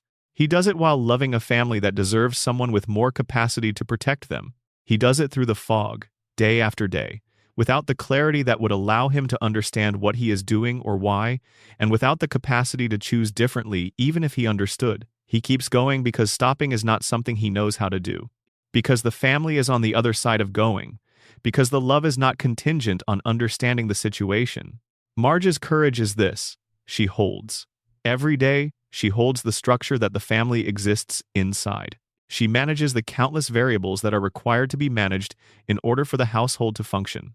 She does this without recognition, without the acknowledgement that what she is doing is extraordinary rather than expected, without the ability to stop doing it without the thing she is holding coming undone. She holds because no one else will hold it if she stops. Because the family needs to be held. Because she chose this, and she keeps choosing it. And the choice is the thing she has to offer, and she offers it completely, every day, without reservation. Bart's courage is this: he keeps showing up, to the classroom that cannot hold him, to the family that struggles to understand him, to the social context that has categorized him in a way that does not honor what he actually is. He shows up and performs the role the context has assigned him with enough skill and enough consistency that the performance almost obscures the fact that the performance is not the same as the truth. And in the moments when the performance drops, he lets himself be seen by the people he trusts enough to see him. That letting be seen, in someone who has built the armor Bart has built, is the specific form his courage takes. Lisa's courage is this: she keeps arguing the true thing in the direction of the thing that needs to change, while knowing that the change will probably not arrive within any time frame she can observe. She argues with the specific courage of someone who has decided that accuracy matters regardless of immediate effect. Who has decided that the world is slightly different in some way she cannot measure because someone named the thing accurately, who keeps believing that this matters even in the face of 36 years of evidence that the thing she named keeps being exactly what it was. The belief is not naive. It is a choice that she makes fully aware of the evidence against it. Maggie's courage is this: she waits.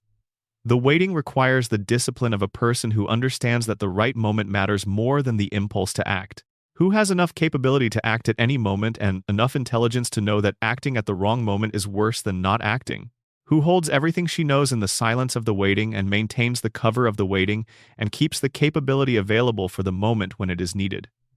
The patience is the courage. In someone who can see so clearly what needs to change, the decision to wait until the waiting is over and the acting can begin is the hardest and the bravest available option. Burns's courage, if it exists, is the courage of radical honesty about what he is. He does not pretend. He does not perform virtue he does not possess. He does not ask to be liked or understood or forgiven. He is what he is with a completeness that is its own kind of clarity. The courage of being what you are without apology, even when what you are is monstrous, is still a kind of courage. It is not the kind that produces anything good, but it is there. Ned's courage is the hardest to see because it is buried beneath the conditioning. It is the courage of maintaining a commitment to goodness in the specific absence of reward for the maintaining. He is good and the goodness produces suffering. He keeps being good, not because he can choose otherwise, in the full sense of choice, but because somewhere underneath the conditioning there is a person who continues to make the choice available to the conditioning to execute, who keeps selecting, however the selection is constrained, the option that goes in this direction rather than the other. The courage is small and constrained and not fully free. It is still there. Smithers's courage is the courage of showing up to a relationship that does not return what he brings to it and continuing to bring it, day after day, with the awareness that the return is structurally unavailable and the choosing to bring it anyway, not because the situation is good, because the commitment is real and the commitment is his and it is the thing he can fully give and so he gives it completely. The courage of a complete gift to an incomplete recipient, maintained across decades, is a specific kind of courage. Bob's courage is the courage of continuing to engage with the only thing that makes him feel fully alive, even knowing that the engagement will produce the same outcome again. He knows Bart will win. He has known this for a very long time. He comes back anyway, because the contest is the thing.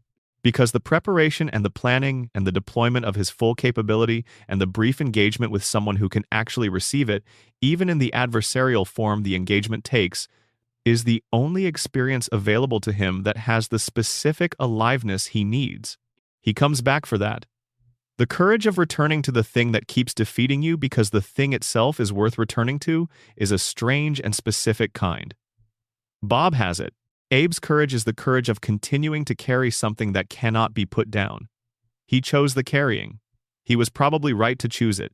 He carries it anyway, with all the years it has accumulated, knowing it is too late to change the choice, and finding the only available expression for it in the endless confessional loops of the stories he tells, that no one listens to closely enough to understand.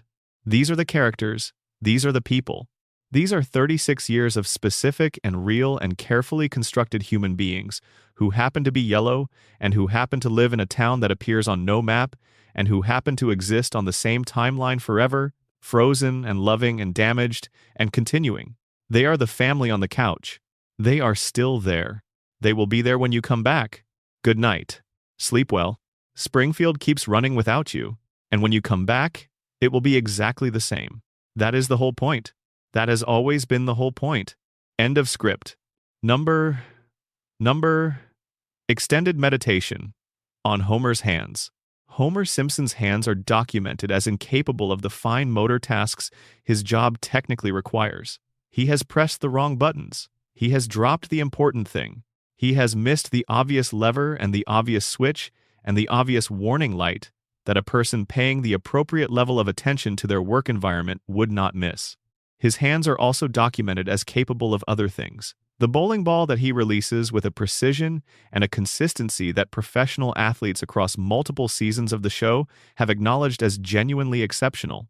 The food. The cooking, in the episodes that place him in a kitchen context where the cooking actually matters, where someone is watching and the outcome has stakes, reveals a sensitivity and a precision in his hands that the plant never requires. He feels the ingredients. He adjusts. He responds to what the food needs in the specific moment of its preparation in ways that are intuitive and accurate and that produce outcomes that people who know about food respond to with genuine recognition. His hands are most fully engaged when he is holding his children. The grip on Bart during the strangling is not careful in the fine motor sense, but it is specific. It knows exactly how much pressure. It knows the exact weight and height and shape of his son in a way that does not require conscious processing because the knowledge is in the hands. He has been holding this child since the child was born. He knows the child by touch in ways that go below the fog. With Maggie, the hands are different. Larger than she is. Slow in comparison to how quickly she moves when she is moving. But gentle in a way that is not taught. He is gentle with Maggie in the specific way of someone who understands that they are holding something extraordinary that they do not fully understand and that they want to protect precisely because they do not fully understand it. The gentleness in his hands when he holds Maggie is one of the most honest things the show gives us about Homer. And with Marge. Across 36 years, in the moments when the hands reach for her, the reaching is never complicated. It is never strategic or calculated or conditional on the circumstances. The hands reach, because reaching is what they do in her proximity. It is the most automated and most genuine of Homer's behaviors. Whatever else the fog contains or obscures, the reaching toward Marge is below the fog. It operates without the fog's permission. Homer's hands know more than Homer's brain does about what matters. They know the plant well enough to stay employed there through 30 years of not performing the job. They know the bowling lane well enough to produce results that professional observers note and admire. They know his family. Each of them, by touch, in ways that are specific and irreplaceable, and that would remain even if the fog got thicker. The crayon suppresses Homer's higher reasoning. The hands were never subject to the suppression. What Homer knows with his hands is the unimpaired knowledge, and what he knows with his hands is the family. Number extended meditation. On Marge's hair. The tower of blue hair that Marge Simpson has maintained in the same configuration for 36 years is the show's most persistent visual joke and the show's most persistent visual mystery simultaneously. It defies physics.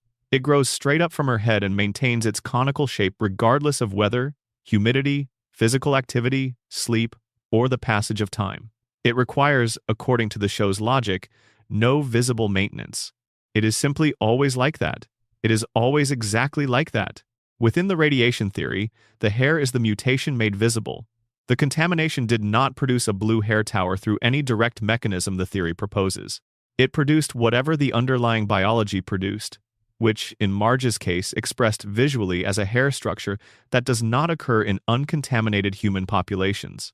The blueness might be pigmentation affected by the contamination. The vertical orientation might be a structural change in the follicular development that the contamination produced in someone exposed from childhood.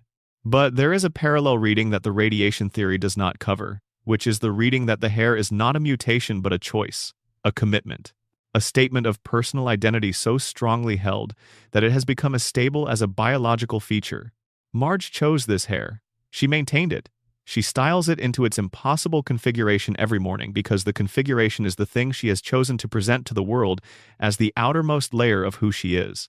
In a household where her choices about her own presentation have repeatedly become the site of other people's opinions and other people's preferences and other people's discomfort when she changes anything, she has maintained this one thing unchanged. The tower stays. Whatever else is adjusted, accommodated, managed, Marge's hair stays. It is the one piece of herself she will not negotiate. It is the flag she planted at the beginning of the marriage and has kept planted every day since. You can have opinions about my cooking. You can have opinions about my parenting. You can have opinions about my painting and my acting and my gambling and every other dimension of my existence that intersects with the household. This one thing you may not touch. This one thing is mine. The tower is defiance, made into personal style. Made into something so characteristic of Marge that it is no longer possible to imagine her without it. She built the impossible thing and it stays. Extended meditation. On Lisa's saxophone. The saxophone is not chosen by accident. Among the available instruments, it is the one with the most complex and most demanding relationship between the player's breath and the instrument's output. The sound of a saxophone is produced by the player's air being shaped by the player's lips against the reed and then modulated by the player's fingers across the keys.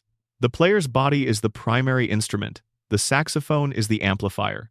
The sound that comes out is the sound of the player's breath, given shape. Lisa plays the saxophone because she needed an instrument that was her body all the way through. That would not work without her. That would produce silence if she did not produce sound. The music that comes out is her air, her breath, her physical output given pitch and duration, and the specific emotional coloring that her particular embouchure and her particular relationship to each note produces. When she plays the saxophone, she is making audible something that has no other outlet. The intelligence and the sadness and the beauty and the anger and the longing and the specific quality of a mind like hers encountering a world like this one. All of it goes through the reed and comes out as music. The saxophone cannot be played without full engagement. It requires the player's presence in the moment of playing in a way that prevents the mental activity that is Lisa's default mode. The analysis, the advocacy, the continuous processing of what is wrong and what needs to change. When she plays, she is in the breath. The breath is the whole thing. There is no room for anything else. This is why the saxophone is not a hobby or an extracurricular activity or a talent that happens to belong to her. It is her primary method of existing in the present moment, of being, rather than analyzing, of feeling without converting the feeling into argument. It is the most important thing she has, more important than the intelligence, which is always on, which never rests, which is both her greatest gift and her most consistent source of suffering. The saxophone is the off switch, the one reliable route to the kind of presence that the intelligence, left unchecked, prevents. She plays every evening. After the arguing that went nowhere, after the fight with the institutional target that was not moved, after the day in the household that does not fully know how to hold her, she plays, and the breath goes in and the breath comes out as music, and for however long she plays, she is exactly where she is and nowhere else. That is enough. For now, that is enough. Number extended meditation on what Bart does when no one is watching. The skateboard. But also the other things. The things the show gives us in the margins of the episodes where Bart is alone or as close to alone as he ever gets, and there is nothing to perform and no audience to maintain. He draws. This is not well documented across the series, but it appears in the margins of enough episodes that it is real. The doodling in class that goes beyond the purposeless mark-making of a bored student into something that has specific line quality and specific compositional thought behind it. He has an eye. He has the capacity to see something in 3 dimensions and translate it into 2 with the confidence of someone who has done it enough that the translation is not labored. The drawing is not promoted. He does not show it. The notebook gets closed when someone comes near. He reads occasionally, when the reading is something he found himself rather than something assigned. The selection is inconsistent and the range is wide. He has been seen with material that is significantly more advanced than his grade level would suggest, and he navigates it without visible difficulty when the content is intrinsically motivating. The reading is private. It does not fit the image. The image requires him to be someone who does not read. He thinks about his father, more than the show makes explicit. The relationship with Homer is the central, unsayable thing in Bart's life, the thing that is most loaded and most relevant, and that he has the least vocabulary for. He thinks about what Homer is and what Homer could be, and what Homer might be if the fog were thinner. He thinks about whether the fog is the whole explanation for the gap between them, or whether there is something in the gap that is not the fog. He thinks about what it would mean to be understood by Homer, and whether that is a thing that could happen, and whether wanting it makes him something he does not want to be, which is someone who needs something. He thinks about Lisa. He knows her better than anyone else in Springfield, and knows that he knows her, and keeps the knowing mostly private, because the knowing is also the recognition of what she is, and what her situation is, and how lonely it is, and he cannot do anything about it, and the inability to do anything about. Something he can see clearly is a specific and difficult feeling that he handles by not handling it most of the time. He lies in his bed at night, and the performance stops, and what is left is a kid, 10 years old, in a bedroom in a house in a town that is not quite right in ways he cannot articulate, trying to figure out what he is supposed to do about all of it. He falls asleep without figuring it out. Tomorrow the performance will start again. He will be good at it. But tonight, in the dark, it is just him. Number extended meditation on Maggie's eyes. They are too large. The eyes the show draws on Maggie Simpson are too large in proportion to her face, too steady in their focus, too continuous in their attention to be the eyes of a normal one-year-old. Normal one-year-old eyes dart and wander and unfocus and refocus on things that are proximate and immediately stimulating. They are attention systems still developing the capacity for sustained directed engagement. Maggie's eyes are directed. They choose where to go and they stay there. They pick up the thing that matters in the situation, and they follow it. They note the things that change and catalog the things that remain constant, and assess the positions of the people in the room relative to each other and relative to her, and they do all of this continuously, without fatigue, without the drift that infant attention produces. The size of the eyes is the show's way of telling you that there is more looking happening than the age should support. That the information gathering is more intensive and more complete than the apparent developmental stage would produce. The eyes are the single most legible evidence of the person behind the presented face of the infant. They are the place where the strategy cannot fully conceal itself. Watch the eyes in the Burns shooting episode, in the aftermath, in the moment when she checks the room and confirms the absence of observers and then performs the shooting gesture in private. The eyes do the survey of the room before the gesture. They do not drift across the room. They scan it, methodically, starting from one edge and moving to the other, confirming each zone of the room as clear before moving to the next. When every zone is confirmed, the gesture begins. That is not an infant's eyes. That is a strategist's eyes doing a sweep. Springfield does not notice. Springfield has never noticed. The eyes are too large and too direct, and everyone who looks at them sees a baby's eyes, because that is the category the eyes appear in, and the category determines the interpretation. But the eyes are not baby's eyes. They never were. The eyes are watching you, right now, from behind the pacifier, from the place in the room where you have not been paying attention. They have always been watching. End of script. Total duration estimate for 11 Labs narration at 130 words per minute, approximately 5.5 hours. Recommended settings: slow pace, warm register, minimal dramatization, let the material carry the weight. Number extended meditation. On the sound of Springfield at night, there is a specific quality to the silence that settles over Springfield after the last light goes off on Evergreen Terrace. It is not a clean silence. Clean silence requires the absence of sound, and Springfield produces sounds at all hours.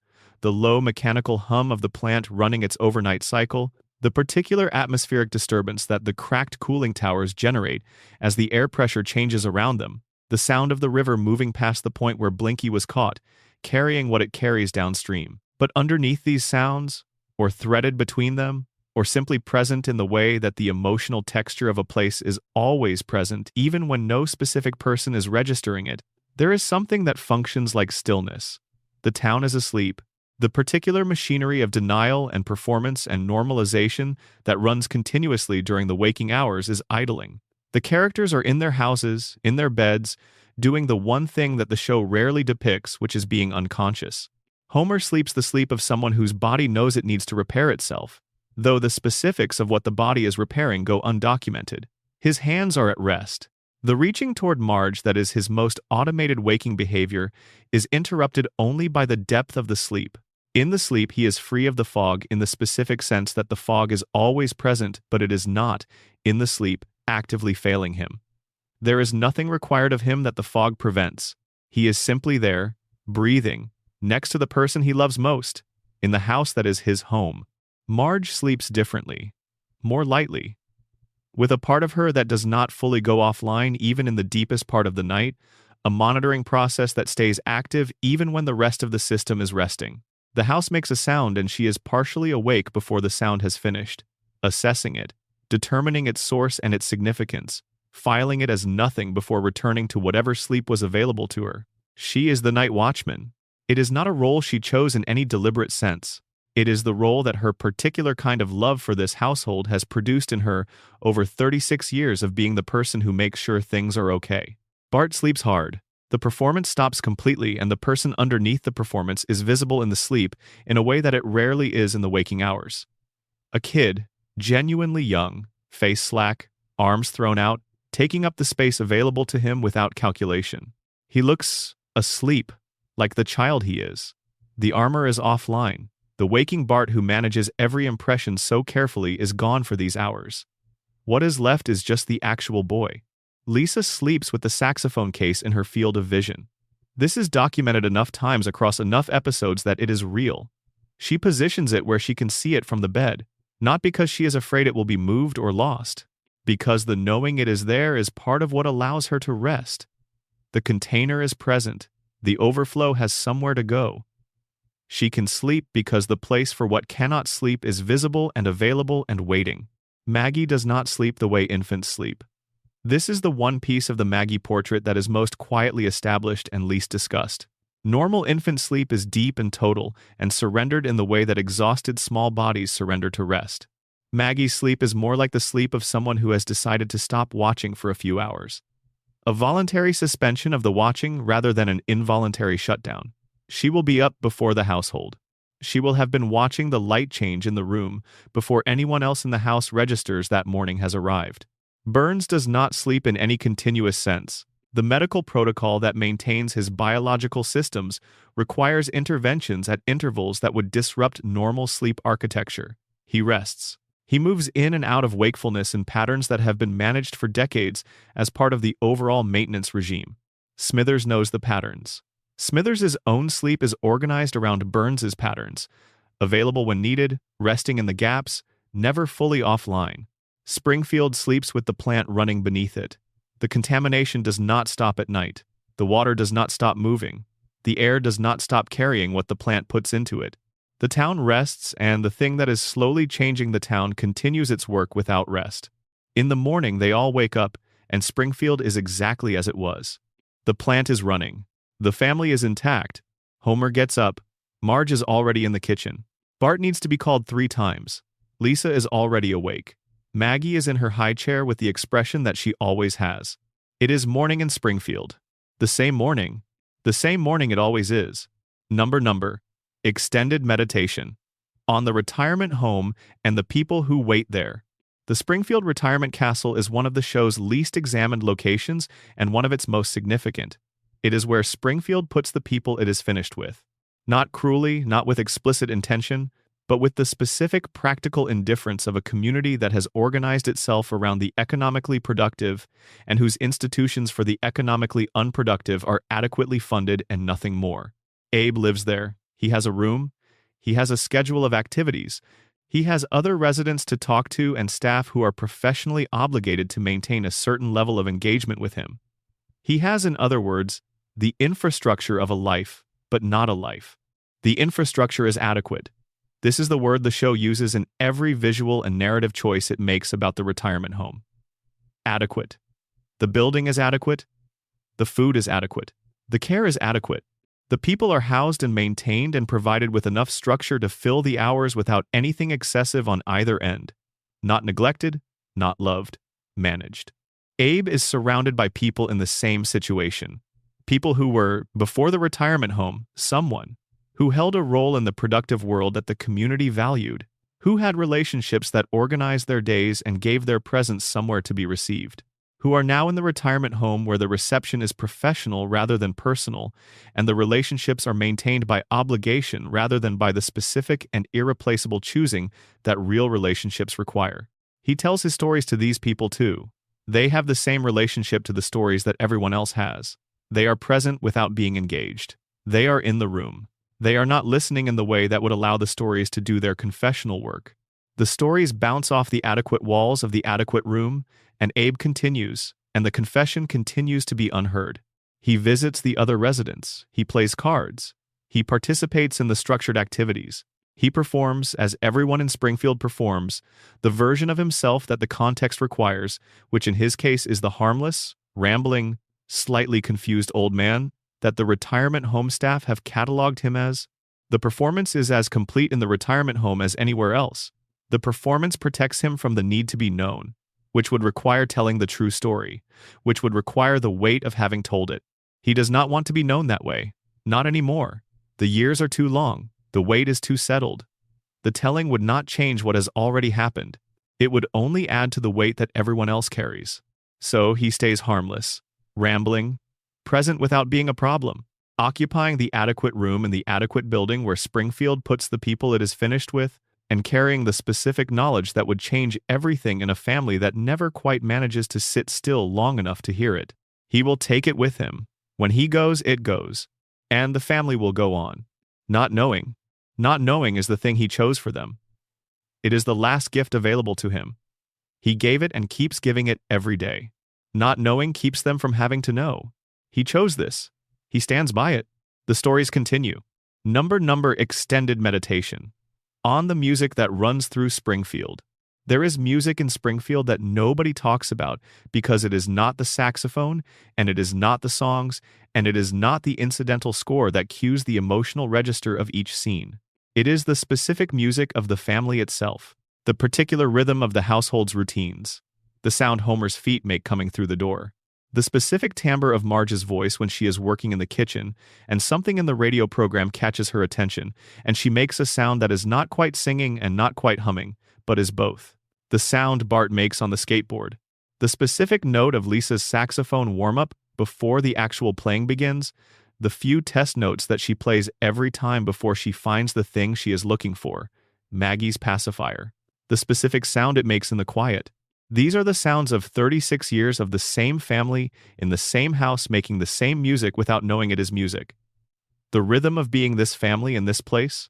It is not beautiful in the way that composed music is beautiful. It is beautiful in the way that anything is beautiful when it has existed long enough to become the texture of a life. Homer is tone-deaf by the show's own documentation. He cannot carry a tune.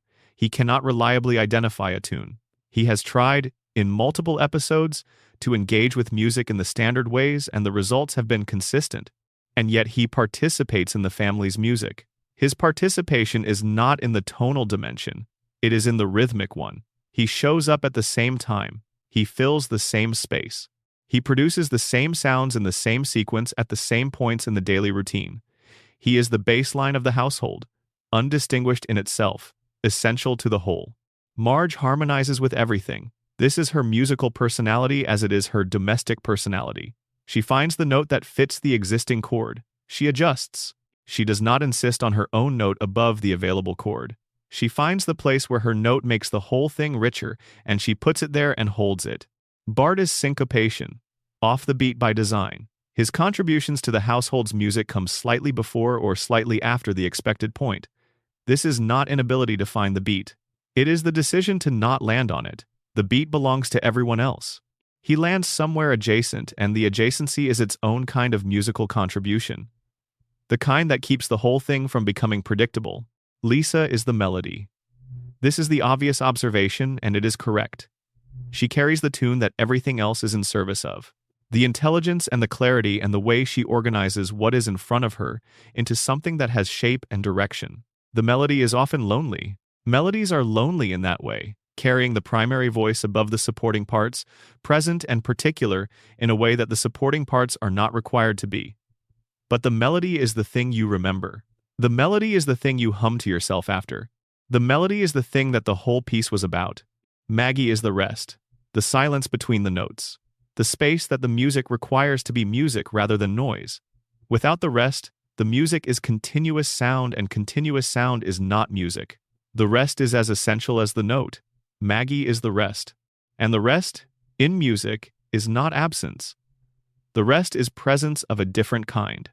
The presence of the space in which the notes can mean something. This is the family. This is their music. It runs through the house on Evergreen Terrace every day without anyone stopping to name it as the thing it is. But it is there. You can hear it if you listen. The same music. Every day. 36 years. Still playing. Finn. Script complete. Estimated word count. 40,000 plus. For 11 labs. Use a pace of approximately 130–140 words per minute, a warm and slightly tired register, as though narrating from late at night. No sharp rises. Let the sentences land slowly. The material does the work. Number. Final reflection. The thing the show has always known. The Simpsons has been running for 36 years, and it knows something that most television does not know, which is that the reason people watch a show for 36 years is not the plot. The plot in any individual episode of The Simpsons is largely incidental. Homer acquires something or loses something. Bart does something inadvisable. Lisa argues something. Marge manages the fallout. The guest star appears and is incorporated into the situation, and the situation resolves and the reset occurs. And next week, the situation is whatever the next episode requires it to be. The plot serves the episode. The episode serves the week. The week serves the year. The year serves the run. And the run serves the thing underneath all of it, which is the ongoing presence of this family in the lives of the people watching. People do not watch The Simpsons for the plot.